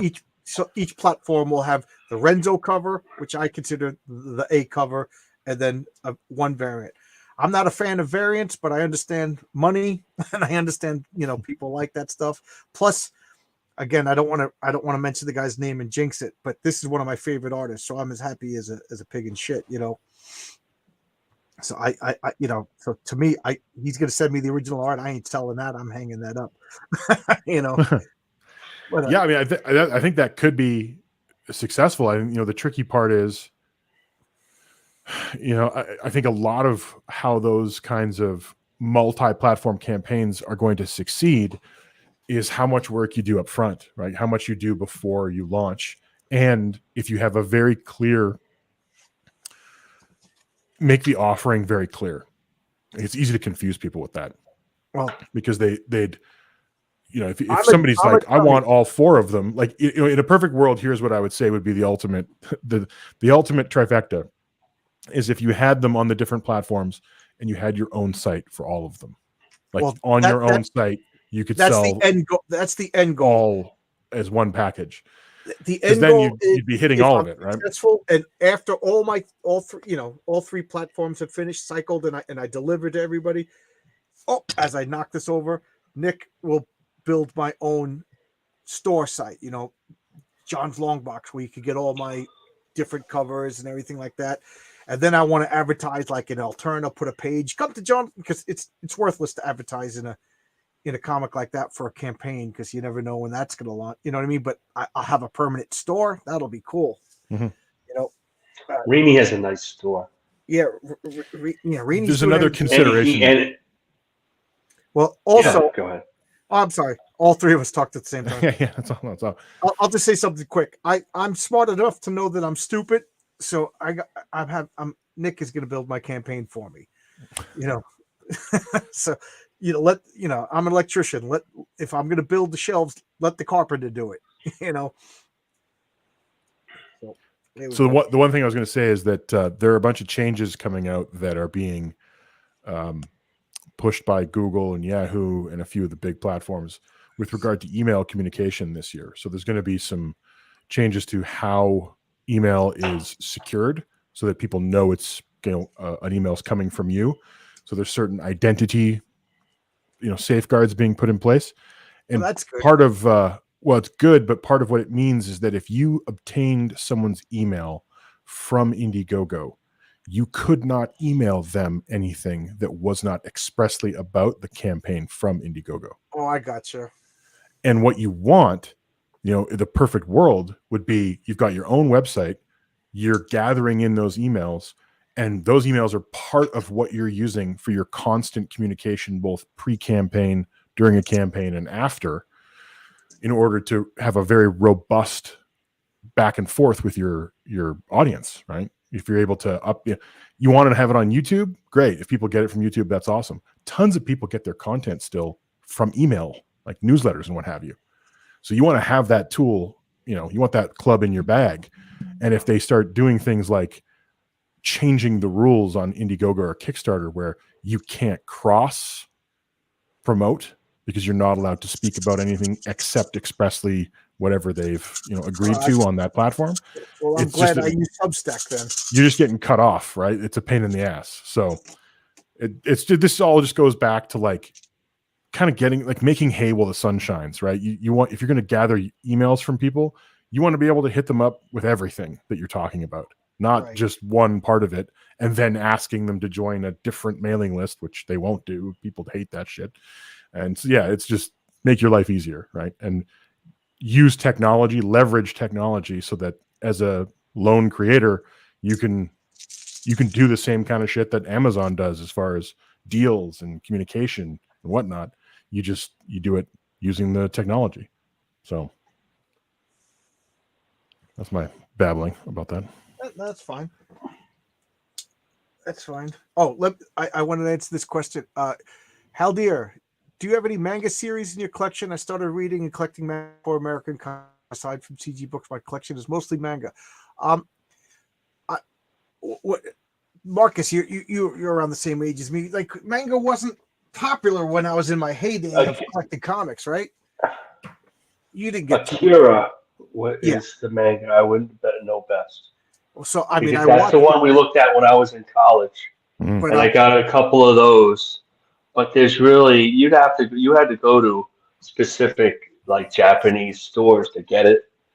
We used to go around New York and do that, but nothing not till now, not until the last 10 years have we really seen all that stuff. yeah, I remember First Comics and Eclipse Comics were the first ones to bring manga. So I have like a full Right. I have a full set of My the Psychic Girl, I remember that. Lone Wolf and Cub, Barefoot Gen, Go 13. Wow, I have more than I thought. Area 88, The Viz, the first couple of issues, and then I forget why I stopped. But yeah, yeah, that's they brought the Viz comics over. I remember that. yeah. I get a couple issues of that. Lone Wolf and Cub. Funny story about Lone Wolf and Cub. There was this guy that used to come into my comic book store. It was really annoying. Really, oh my god, just super annoying. And I know this is mean, but me and the guys that worked at the comic book store, behind his back, we called them Schmegma. That was mean. I own that. But he earned it. In our defense, he earned the nickname Schmegma. So That's a terrible nickname. yeah. That's real bad. So That's really bad. Schmegma picks up a copy of Lone Wolf and Cub, and he's looking at it, and he's just looking at it. And I'm like, well, I'm just glad he's not talking, And he turns to me and he goes, look at this guy. He had this voice. Look at this guy. He thinks he's Frank Miller, And we were like laughing, like, dude, this came out decades before Frank Miller. This, if anything, Frank Miller's aping a little bit of Lone Wolf and Cub. No. Yeah. So and then I remember he had this like 9-year-old boy cornered up against the wall, and he's yelling in his face, Jim Shooter finally got fired. Jim Shooter finally got fired. And we were like, Schmegma, he's 9 years old. He just wants a Spider-Man comic, a piece of bubble gum, and go home. Leave him alone. And he doesn't even know who Jim Shooter is. But Yeah. we all know those comic book fans. Oh, they're not just comic book fans. every industry has that guy. Schmegma. I still remember exactly what he looked like. That's so funny. They were busting Aaron Lepresti because one of the villains or that Kit Carter fights is Schmagma because he was supposed to be magma, so it's supposed to be for the Schmag. He had no idea what Schmagma was until like 3 weeks ago. Oh god, He's like That's rough. 61 years old. He's 60 years old, so everybody's busted. He's supposed to like Schmagma, and I'm like, Aaron, just change the name. Yeah. Change the name. Don't stop doing it. It become a running joke on Graybeards, but like he really did not know what that was. Fabrizio Aiello is going to kill me for bringing this up, but in the newest issue of Horace H. Hoover, I have to order that. It's so good. It's so good. He has a bad guy named Loquat, and it's a compression of loquacious because books and words are a big part of the story. So this character was loquacious, so we called him Loquat. And Pete and the other guys are like the fruit, and he had no idea that there was a fruit called a loquat. And to be honest, I didn't know that there was a fruit called a loquat either. So, they were busting his balls. Eric I didn't Google his name either, so there's that. Oh, People need to Google, and they need to go to You Urban never Dictionary. Googled ISOP. Like I both of those things. I Google all the names before I put them in it because He I don't know. never I don't Googled. want to get sued, and even worse than sued. What are you going to get out of me? All right. So I'll stop publishing my 300 run comic book. But what really bothers me is if it's popular, I have to change his name going forward. So I Google everything. There's I didn't know that there was already a comic called Heroic Tales. So I reached out to Bill Williams, and he was like, "Yeah, sure, do it." I don't. So that was good. And now he's going to be Even my. we Googled. There wasn't Google wasn't even that big a thing. And even we looked up Captain Courage and Johnny Halo, and there wasn't a Captain Courage. Well, there was one in the 40s, I think, and there was one that was it was a blood donor thing for some kid. But we said, that's so small. We're so small. It didn't matter. But we did look all the names up. But it's hard to me to believe that you didn't look it up. But My that, I biggest guess, problem. I guess it happens. The greatest thing ever. My biggest problem with Isom is it's a terrible superhero name. What does it mean? It's hard. You mean poor Vaughn Coleman's been through a billion superhero names for You his kidding me? comic.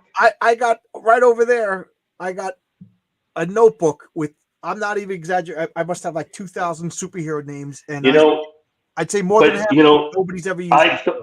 You were on his stream. He was on the stream, and I hung out with him in person. And he was calling it Lightning Lad for a long time. And then they said, you can't do Lightning Lad. Then he was Lord Lightning. But you can't do Lord Lightning either. Yeah, he was talking about that, Coleman. And then finally, like he had another name, and it was similar to your story with Heroic Tales, except that guy was litigious, so he had to change it again. I forgot that was the one before. Kevin actually told him that. And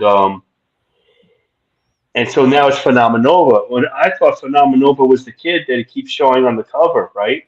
Phenomenova is a great title, though. So But that's a title. That's Phenomenova is the title of the superhero group. The kid on the cover, that's like kind of him with the lightning, is Galvanite, which is a good name too. But I was like, wait a second, you gave this kid a separate name? I thought that kid was Phenomenova. I'm like, Vaughn, just one name. He should be Phenomenova. It's funny. He reached out to me after I was talking about how he's a good kid. Yeah, he's a good kid. I backed his campaign. I signed up for it. I'll back it. He reached out to me and asked if I could give him advice for his electrical hero after that big thing I talked about. That's he would do that. Yeah, he doesn't want it. No stone left unturned. So I was like, yeah, sure. I'll we could. I don't know, Crom, if you know what I was talking about, but I criticized Alpha Core that he had an electrical based hero and they squirted him with water and it short circuited him and he got knocked out. And I was like, that's not how electricity works. That's not how electricity works. I was like, electric eels are totally in water. They don't get short circuited. This is how people kill themselves with toasters. Like, right. I said, what should happen? I said, first off, a circuit is a circle. And, electricity, you don't think about it, but it goes into a circle. It's going to go from the source to the device and then to the ground. So there is no shorter circuit than the bad guy's name was Galvin. So Galvin was walking barefoot in the street. So there's no shorter circuit than his bare feet touching the ground. So you can't short circuit that, So I said, so what should have happened? And I wrote a letter to Chuck Dixon. I wonder if he'll respond to me. So what should have happened is they squirted him with the water. The water becomes electrified. Everybody in the street should have got shocked. Yeah.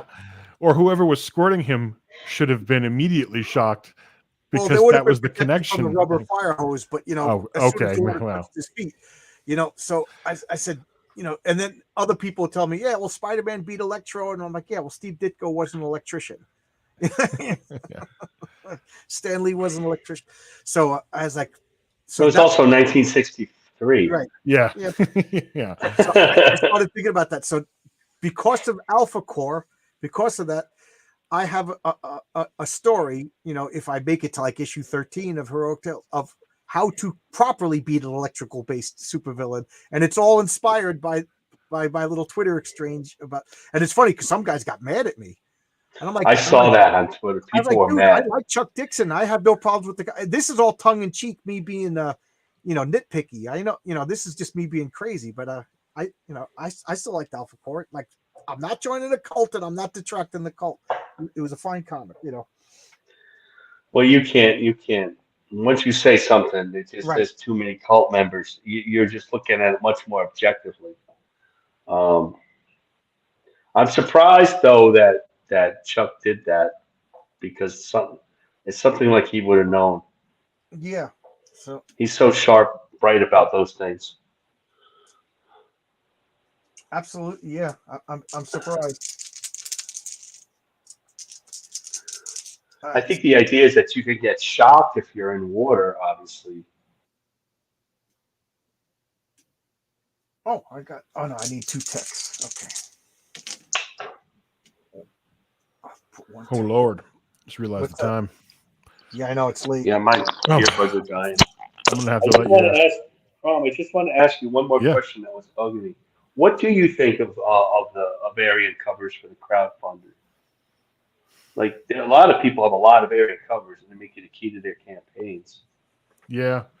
I mean, it's tough because I haven't seen any numbers on this, right? So, and this is one struggle that I have is that like I'm coming more from like publishing and online content where we rely heavily on numbers for performance, like user action drives a lot of decisions, and that's why I'm trying to get on the inside of some of these campaigns so you can see like what is driving interest. What if you make a variant cover out of the total number of people that buy, how many bought the variant cover? Those kind of questions. Personally, I don't care about variant covers all that much. I'm Me neither. certainly I only buy the A cover. well, I for what I've collected in my life was never really driven by the cover images. I know people who Okay. would that would be the reason they buy. Like Axe has talked about that, about like certain books that he bought in the past where it was like that particular cover was the one that kind of he lived and died by, right? That was why he got it. So I think that I don't know what kind of breakdown there is in the market of people who are motivated by that artistic side of it, and those who are kind of indifferent or it doesn't drive their desire as much. So it's tough to say. I think from what I've seen out of the campaigns, it's clearly a useful lever. It certainly does work Hmm. to drive sales. Um, the thing, with John's idea of going to multiple platforms, I'm like, that might be a bridge too far. Like it might be just too much. For the first campaign, certainly if you were thinking of doing it, I'd say only have one variant and use that one variant to try and tell you something about the market if you can, right? Whether that variant goes on another platform or if that variant is only in a particular package in the campaign, and then you see that package gets like a certain amount of backers because of the variant cover. And basically what I'm driving here is keep it simple. I think simple is definitely the right way to go on the first go round. Yeah. But if you're going to do a variant cover, get it to tell you as much as you can about the people buying the book and the interest in the market. Just use it smartly, really. That's what it boils down to. I'm like John. I usually buy the A book, although Hmm. Private American, I got the Steve Rude cover because it's Steve Yeah. Rude. But I think with these guys, some of these guys, I'm thinking is that they do the variant cover so that I need every cover. There's Yeah. whales out there who buy 4 covers. Yeah. Um, like Andy's going to do another Bud Root cover. Bud Root is smart because that's a whole other bunch of. I've sat at Bud Root. I don't know if you know who he is, but he did Cave Woman years ago, and he does this hugely buxom, um, borderline not safe for work pinups and drawings and commissions. He's a super quiet, nebbishy guy. Doesn't do a lot of comics anymore at all. It just goes to cons, and he could go to and he'll have a line of men and women who Hmm. want this over. And so if he does a girl cover, that's a whole bunch of Bud Root fans that might Yeah. buy Andy's book. And I he's love also the great art. friends with. He's also great friends. Bud lives in Charlotte too, and they're great friends. But I always don't think his Bart Sears covers help him out that much. I don't think their styles are that different. But they have that they're trying to bring in those fans.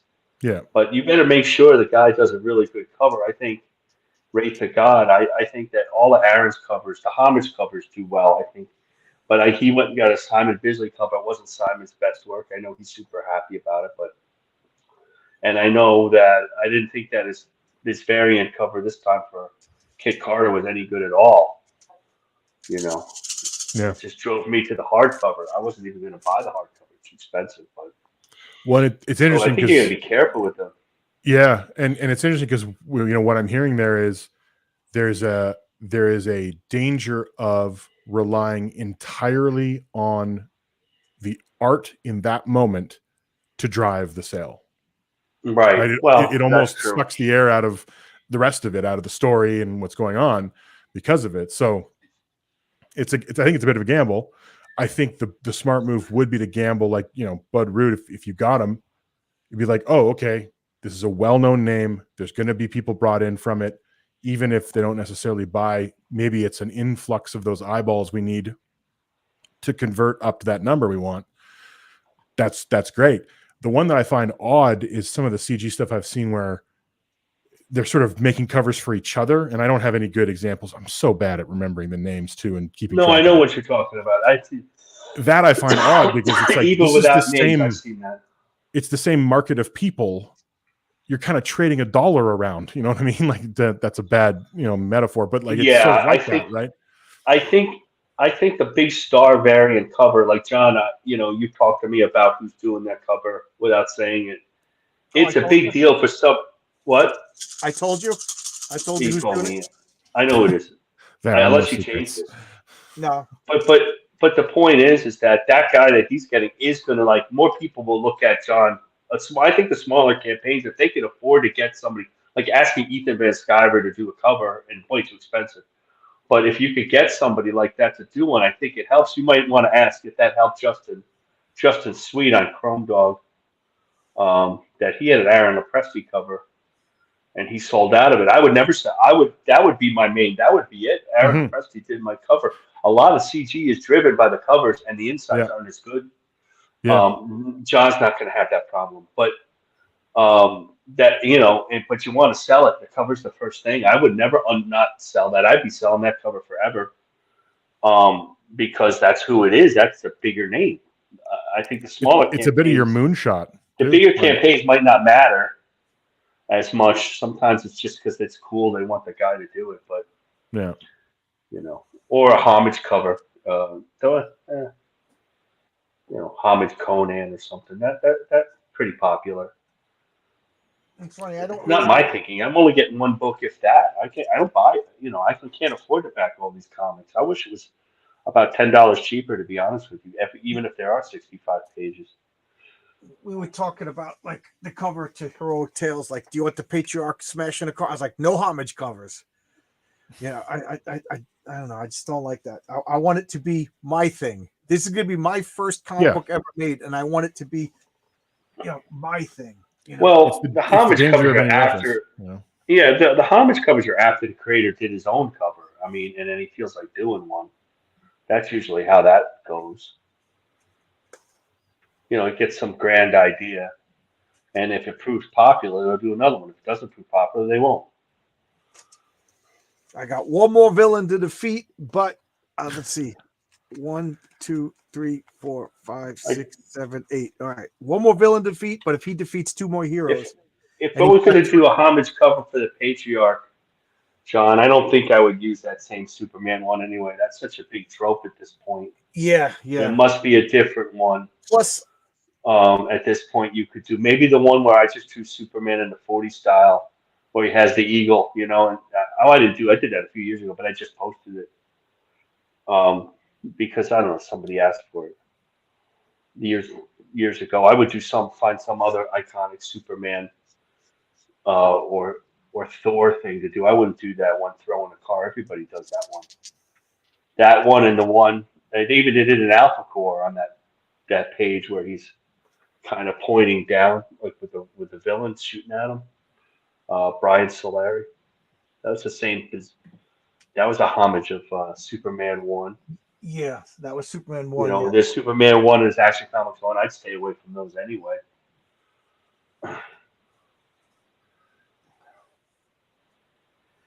Yeah, I mean, I'm pretty keen to try and find some data on it. So Yeah, I'm interested in that. So I think It's there's a a lot of staple of unanswered CG staple questions. though.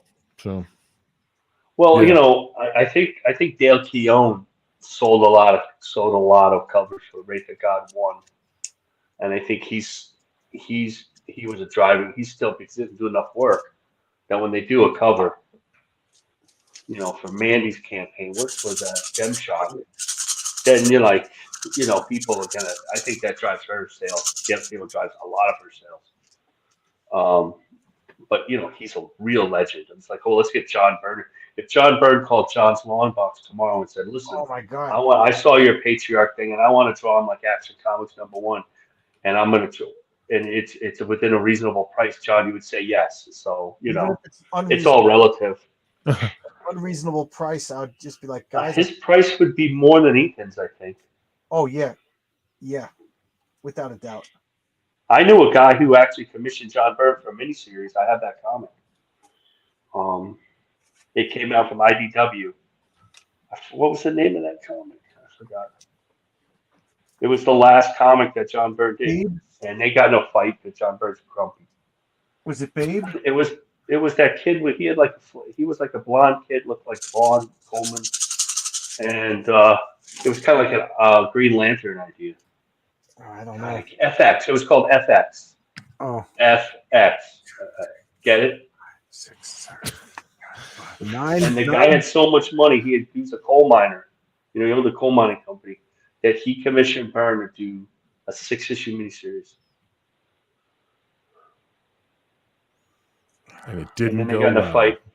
No, well, the comic was okay. It wasn't very fast, but it was fine. It was a good comic. It was a comic too. But no, Byrne's really picky. He's difficult to work with. But could you imagine crowdfunding that now? That would be awesome. We'd be like, It's funny because on his website it says, "Don't even ask me for an interview." So I emailed him asking for an interview. What's he gonna do? oh, his website. I'm an expatriate from his website. I have a whole bunch. I have people I invited over the house. We had like the Go to Heroes Con here years ago, and they were people banned from his website. They're all really nice people because it's very easy to get banned by John Byrne. He's a grumpy guy. Yeah. He doesn't. Yeah, he doesn't suffer fools while he thinks everybody's a fool. So, but when he used to do commissions, made a lot of money. He doesn't do commissions anymore? He hasn't done them for a few years now, 3 or 4 years. He was making 6 figures on commissions. I bet. And then he did that, and he just felt like doing that X-Men thing out of the blue. He did 3 years of that, and he didn't really finish it. Didn't come to the end. He got the doldrums, he said. Well, the guy's 72 years old. He can stop drawing anytime he wants, right? Hmm. So, but there's still a forum that's like basically the anti-Byrne forum.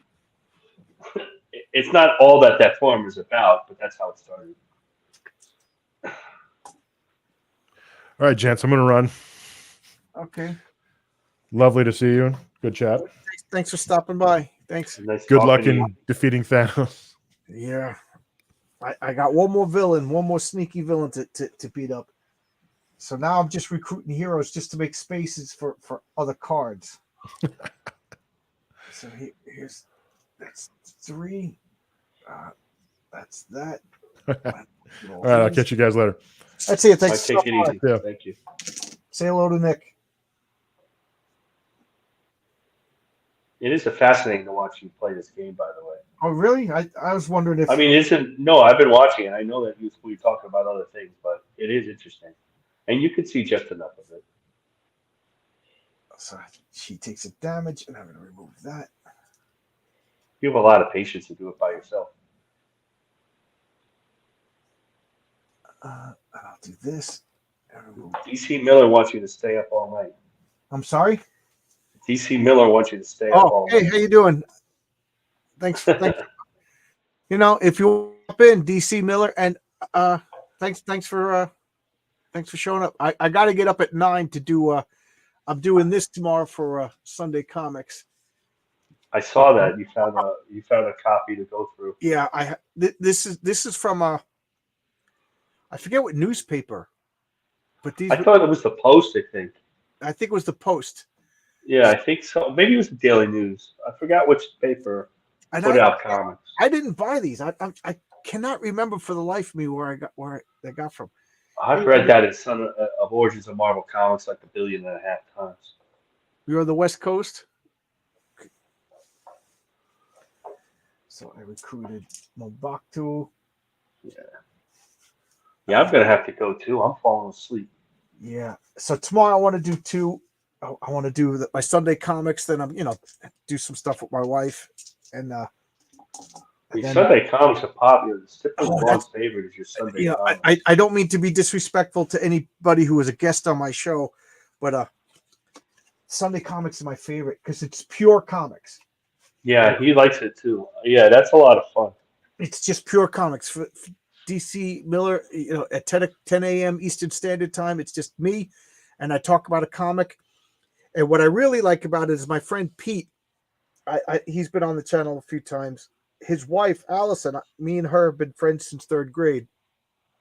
She's never been into comics, and I guess comics are so much pop culture now. She's getting interested, so I'm just thinking I'm teaching her.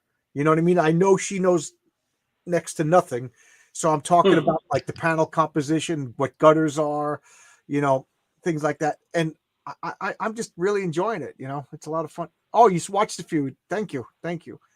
I'm So now, I'm just so happy you call them word balloons. That's all. yeah, what do other people call them? Is there Oh, another they word? call them word bubbles, and I can't stand when they call them Oh bubbles. no, It drives me insane. I never even heard that. I never They even heard. thought bubbles and word balloons, and you can call them thought balloons too. That's fine. Now, how do you But to feel call about? them word Yeah, it's bubbles, oh, that drives me nuts. thought bubbles and word balloons. That drives me insane. They do. I don't say anything, but there's certain things that bug me. The fact there's no more thought balloons, thought bubbles bother me too. But hmm, that's not a deal breaker. Oh, yeah, everybody's. Tonight on the chat, they went over King Cryptid. That was kind of interesting. Oh, It what's took that? it took them an hour to get to it though. What on Pete's channel? Yeah.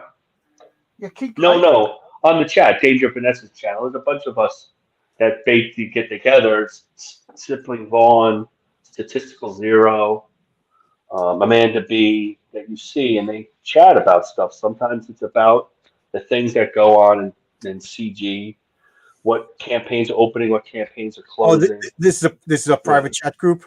No, no, it's on YouTube. Oh, what channel? It's Danger Vanessa's channel. Oh, okay. Yeah. It's kind of interesting, and Send me a link. I don't know anything about this.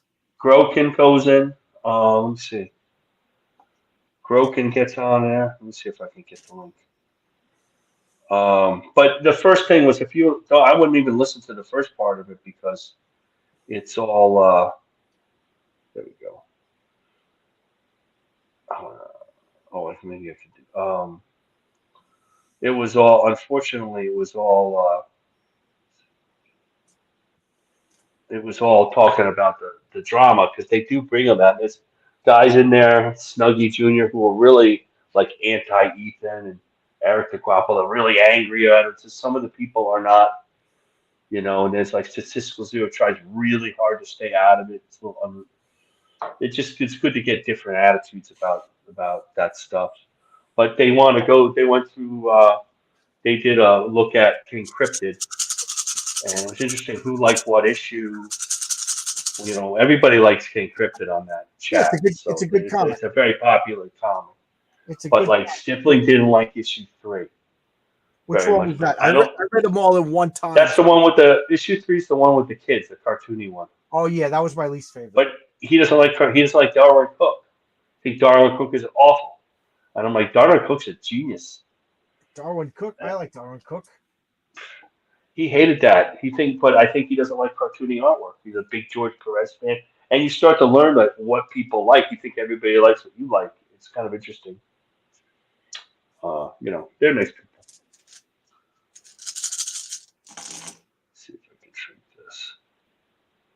So yeah, King Cryptid came out well.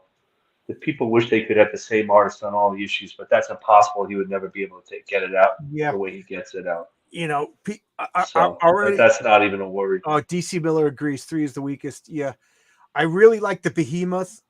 I really I liked a like lot. that issue a lot. I liked a lot with the first. The first issue. I thought it was a really good start to the series. Really solid. I like the character. I like the character design.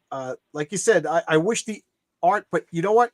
Now Well, all that's the artists are good. It's just yeah. different. That's all. Now, if he did 4 issues with the same artist and then 2 different artists, that would bother me. But now I know that every issue is a different artist, so it And don't he bother writes me. towards the artist's strength, so it doesn't show up like Yeah. it's not like filling arts. I did a pinup of King Cryptid. Not for him. I just did it. Oh, you just felt like doing it. They sent that first package and it had the sketch cover, and I wanted to see if I could draw on the sketch cover, and I ended up just drawing a drawing of it. Yeah, I think it might end up in one of the letters pages. He has the artwork on the letters page. Once per turn, I may take. Okay, I could turn tech. I could turn tech into any face. There we go. I just beat the last villain. They don't. Let's see. Now I just got to see. Okay, so that's it. So as long as, because this ship is going to die, but I'm going to use its own ability to save that. Is anybody else dead? Because if anybody else dies, I lost the game. Okay, Groot is going to die, so I'm going to use this ability to save Groot. And okay, so we just won. So I beat all the villains. We beat Thanos, and this is a double victory, Marcus. DC Miller, anybody else in the chat? You know why? Because this hero didn't show up. Mm. My most hated hero in the game did not show up. Shuri. Does anybody like Shuri? So this is Well, a double victory. Shuri. How is Shuri a hero? Black Panther's sister, for God's sake. Who? Isn't Shuri Black The Panther's Black sister? Panther's sister. Oh, you love her? Jesus Christ. I actually Yeah, like. sure. I like the actress. I like the actress. Oh, I heard the actress is good. Yeah. I like her because she stood up for a lot of the things that I think should have been stood up for. So I actually like. I put the link of in the chat of Dave if you want to look. But they go through a lot. But she stops and talks to the chat, says hello to everybody, and then conversations come off of talking to these guys, and it's all the guys who are in like Graham Nolan's chat and that type of thing. So. Oh, by the way, I do not mind anytime you tell me to shut up because I'm used to it. Oh yeah, big families. I bought this ring, Yeah, that's cool. Oh yeah, I've seen that. That's cool. so I'll play around with that. I'm trying because you can see this glare. You can see I do have more hair. I just look bald from this light shining on my big old. I need a haircut. So that's this. I've been letting this my area get out of control. So that's Monday. I got a month off. Monday I gotta, like I said, I'll spend the whole day talking with unemployment because they still owe me a week. They should have a thing where they have a thing where you leave your number, they call you back. I think that's what I did last time I was unemployed. But, they did do that, worked out. I think now in New York they just trying to discourage you from. You basically do the whole thing here in North Carolina online. You could do it online too, but for some reason, I can't get on it from my computer, and then so I actually went to the office by me, and they're like, "Oh, you got to go to their IT phone number." And I call up the IT phone number, and then you're back to like nobody answering. So I just call on the phone. Okay, trying to clean up my mess. Yeah, I got a big old discombobulated mess. So DC Miller, what does he say? Oh, you hate her? I was thinking of the Bug Girl. I like Mantis. Mantis is completely different than the comic book character, but you know what? Completely different. She's actually I like her better in the movies. Usually, I think I like her better. I think yeah, I think you're right. Well, she's a Steve Englehart favorite. He brought her from series to series. yeah. Well, in the comic books, she was a Vietnamese prostitute. You know She who was an original Mary Sue.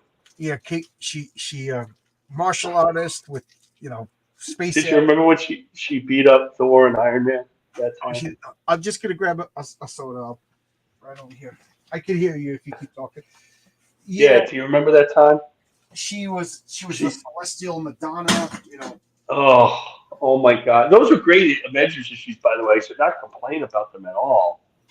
That like really solidified the Avengers, really, Yeah, when nobody wanted to do the Avengers. and then she married a space alien who took over the body of the swordsman, and then they Yeah, disappeared. she married the Kotai, Yeah, the tree guy. yeah, I love But you it. know, Palm. I any, I forget her Palm. those are great interviews. Those are. I remember that Englehart started his run, and after Buscema's left, they couldn't really get anybody who wanted to do Avengers. You know, in the '70s, nobody wanted to do the team books because nobody wanted to draw the characters. So you had Don Heck and Bob Brown, and Bob Brown did the best he could. It wasn't that bad, but they had that same writer, and he decided to really play all the Vision Scarlet Witch stuff up and System of no, and, they had George to. Perez loved the team. He loved as Well, many. he loved it. He could draw him, and John Byrne could draw multiple characters, but other artists didn't want to do it. So, a lot of ways, I like George Perez's Avengers before he left for Teen Titans better in some ways. Those was just so so raw. I just think it's so funny that somebody liked one of my tweets from 2018. That is Back pretty when I was funny. I wasn't on Twitter in 2018. yeah. Yeah, well, this is when I started my channel, I made a John's Long Box at yahoo.com Twitter handle, and I forgot that I wasn't logged out and logged in because the Twitter that I'm on now is my original one. And I made one just for John's Long Box, and it was only going to be comic books, no politics. And I forgot which one I was logged into, and I argued politics. And that we were talking about the people who block your cars for protesting. I said, if anybody blocks my car for protesting, that's the You same. run them over. Yeah, I'll run them, and that's it. And I appealed twice, and they won't let me take it back. I was like, I wasn't threatening anybody. I was just talking about self-defense. Well, more and more people are going through those lines now, and they're not getting prosecuted for it. Yeah, So stopping somebody's freedom of movement is like the definition of kidnapping. Well, hopefully there's a reckoning for all that because that really messed everything up. Oh, I'm looking at the live. It says 3:37. I thought that was the time, but it's 2:10. All right, so that's not that late.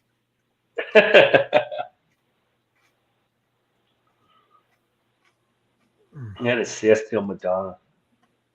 They had those issues. They fought the undead monsters, and I love those comics.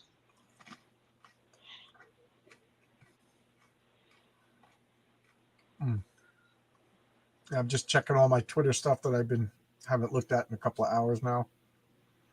I made a mistake of keeping the alert on my phone. That's not on now, and it drives me crazy.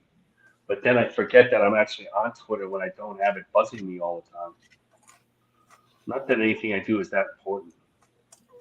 Well, I just cracked open a soda, but I think I'm going to go to bed. I'm under 50. I only have 47 John Romita romance covers to post. When you start seeing the Marvel ones, it's coming to the end. Where you getting the 200 covers? What? Where you getting them from? Oh, when I was sick, particularly when I had cold. No, not before. When I was injured and I was out for 7 months, I was in an old age home. I had nothing to do, so I started saving stuff on Pinterest. And I would get I want to get I would make a list.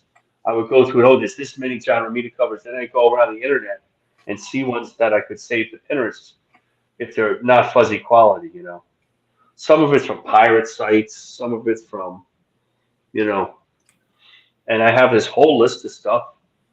art tutorial stuff and reference. It's almost too much. I can't even go through it because I don't have the comics anymore. So I have this huge thing. So I said, "Oh, I have to do something with this." And I said, "Well, John Romita died. I'm going to do all. Nobody saw his romance. Nobody even remembers. So let me do this." And they're all wonderful covers. I mean, he was leagues better than almost anybody else doing romance comics. He's just better at most Well, I have Jack Kirby's, and I might do that. That's going to be an eye opener because it's not as good. And his Gene Colan's, his aren't as good either. His is different. His are weird. His romance was really moody and shadowy and stuff. But like so, I might do it. People seem to enjoy it. The 10 or 12 people who like it every day. I have no reach. I'm not a blue check mark. I I'm not think paying for that. I'm one of the people that like it every day. No, you are. Yeah, it sometimes it gets around. That's why I put all those hashtags on. I But you know, like it because it's an era of comics I know nothing about. and part of my knowledge of the comics is looking this up, reading some of them when I go through the comics, looking at the comics.org, the database, who did what when, and it kind of sticks. And because I was doing that for like all the Marvel books, all these, I thought it was going to be this small thing. I had like 30 artists, like, and there's artists I avoid. Not too many modern artists, I don't care about those comics. But if I find like a secret comic, like, oh, this guy did something back in 1948, never saw it. Oh, that's great. Like Bill Everett. I started doing Bill Everett. That's fascinating. And Submariner didn't have any powers through the 40s and the 50s. He was just a guy who was swam and he was a Atlantean, but they got rid of all his superpowers. Did you ever read any of those 50s Captain America when he was Commie Smash? I've read those. Yeah, that's exactly what it is. It's a the Captain America and Bucky in a different color. It's kind of like they're like Batman and Robin, and they were just fighting communists. Because Romita did those issues. Was it Steve Rogers? It was Steve Rogers, yeah. It wasn't that much different than the one, but that they ended up in the 40s in World War II. They just brought him back for that. Romita Sr. did those comics in like a heavy Kniff style, not the same as he draws now. Or you start to realize that Joe Sinnott penciled a lot of comics, just not a lot of superhero comics. A lot of stories. The genres are so much different than they are now. That he'd be doing westerns and horror, a lot of horror, romance. And it was Atlas Comics, right? DC. It was Atlas, yeah. It was Atlas. That was a big controversy too, where Simon and Kirby only did the first 10 issues of Captain America. Oh, really? And I forgot who wrote it. Al Avison, this old Golden Age comic, did the rest of them. Yeah, they were double dipping. They kind of co-owned Captain America, and they're making a lot of money for that time doing it. And then they were also starting to work for DC again. And at the same time, because they're really comic packagers, they were packaging Captain America and giving it to Marvel. They weren't like working for Marvel. Like back then, there was a thing to have like the Eisner Studio, Yeah. And then they were doing something for DC, and somebody and Martin Goodman found out and kicked them off and kept Captain America on a creator-owned deal. And the rumor, there are people who think it was Stan Lee did that. But Stan Lee wasn't really the nephew. He wasn't that close to Martin Goodman. Martin Goodman was Stan Lee's wife's uncle. Stan Lee was not blood related to Martin Goodman. I didn't know that. So a lot of the blame for all the Jack Kirby stuff goes on Stan Lee, but it's really Martin Goodman who screwed him over.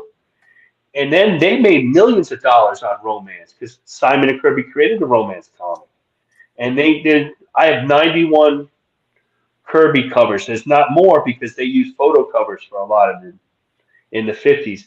And they were millionaires, and he made a lot of money. He made millions Both of them made millions doing romance. People don't talk about that in the 50s. Simon and Kirby made Boy Commandos, all that he made money. They made money at DC. But Simon was the business guy. Kirby was not a business guy. He was the artist, and nobody knows who really inked what. By the way, um, and then when they broke up, Kirby wanted to do the Sky Masters, that famous strip, and he was at DC, and there wasn't as much work. And he was doing Green Arrow, and his wife was inking it, some of it, and he did the Sky Masters with Wally Wood, and he didn't write it, and it was his strip, and he was losing. He was breaking even on the strip because just like you, he was paying everybody out to make the strip, and then he got sued by DC editor Jack Schiff because Schiff wanted his cut because Schiff felt like he created it with Jack Kirby.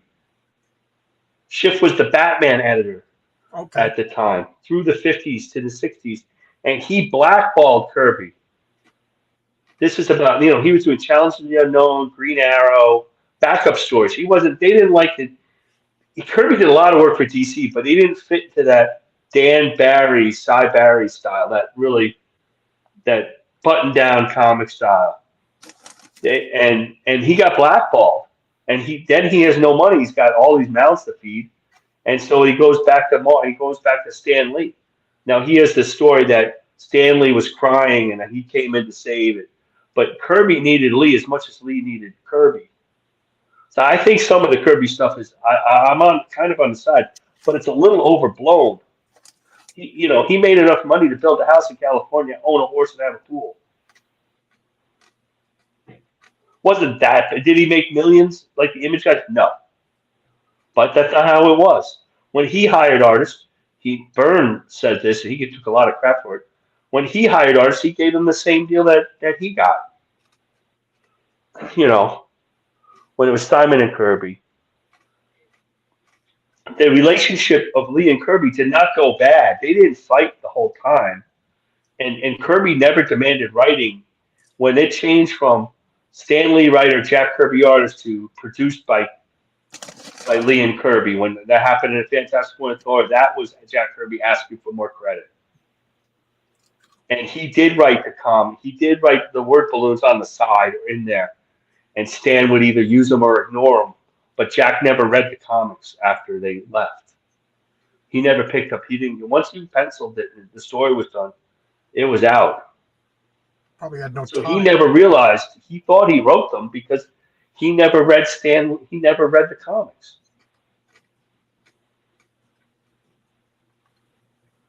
There was a famous, and there's that famous in 1966. The Herald Statesman, New York, was doing a story on Marvel Comics, and Stan Lee and Jack Kirby were there. And Stan is Stan. He's doing all his Stan things, being really good. It's Jack sitting in a corner smoking a cigar, and he's not as erudite, as Stan. He just looks like a worker, and he's grunting. And that's what the guy wrote, because the two writers hit it off. Well, Stan had no idea what was going on. And the next day it came out in the paper, and Roz Kirby read it. And that was the beginning of the end of Lee and Kirby, because Roz got so pissed at Stan. Her thing was, don't give Marvel anything. They're ripping you off. And, they're all from New York and from the tough Lower East Side. And you know how Wadsaw can be. And she's really protective. And that kind of started the whole thing. So the last half a run of Fantastic Four, he didn't create anything. He was going to give them the New Gods. He wanted to end Thor and do New Gods at Marvel. And he held it on until he went to DC. But people don't remember that part. They just think that Stan Lee ripped everybody off. And Stan Lee kind of ripped people off. But the artist didn't really feel all ripped off. G. Colan loved working like that.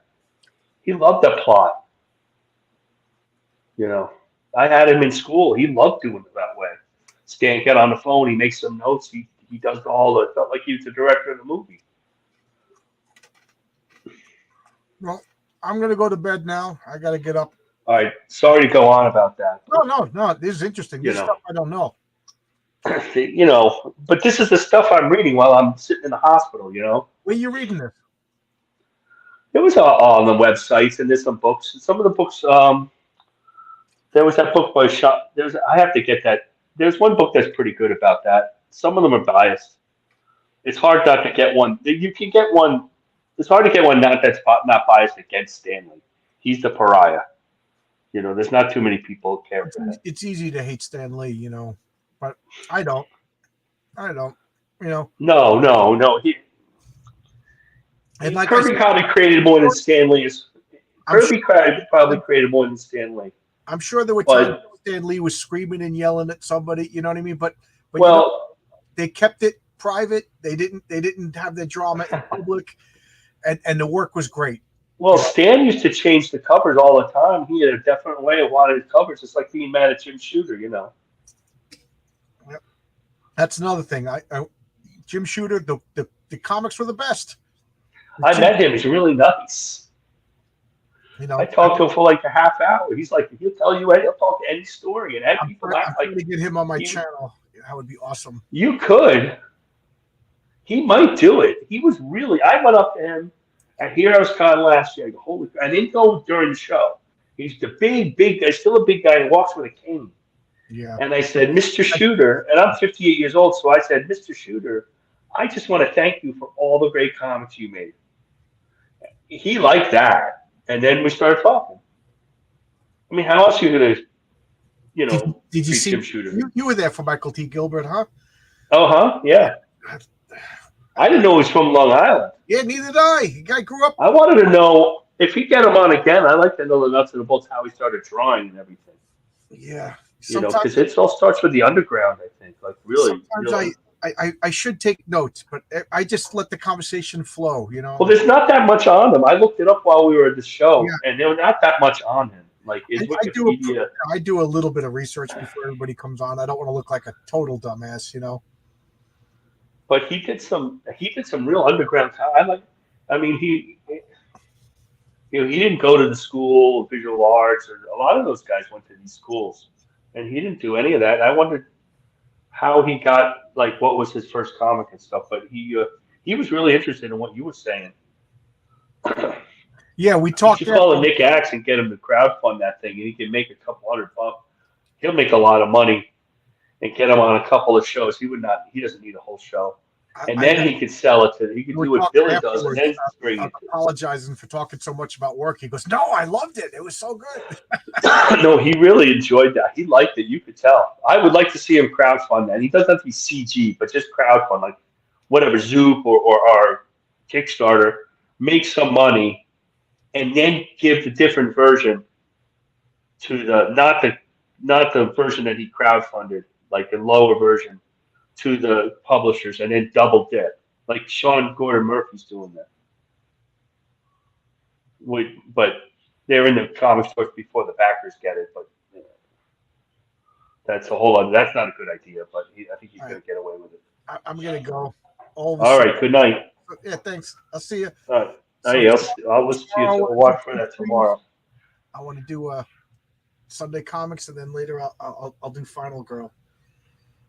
That game is great. All right. You'll love it. All right. I'll see you. Bye-bye. All right, take it easy. Thanks for having me on. Appreciate it. Bye. I see that there's 7 people. So thank you guys for sticking. See you later, guys. See you later, guys. Thanks a lot.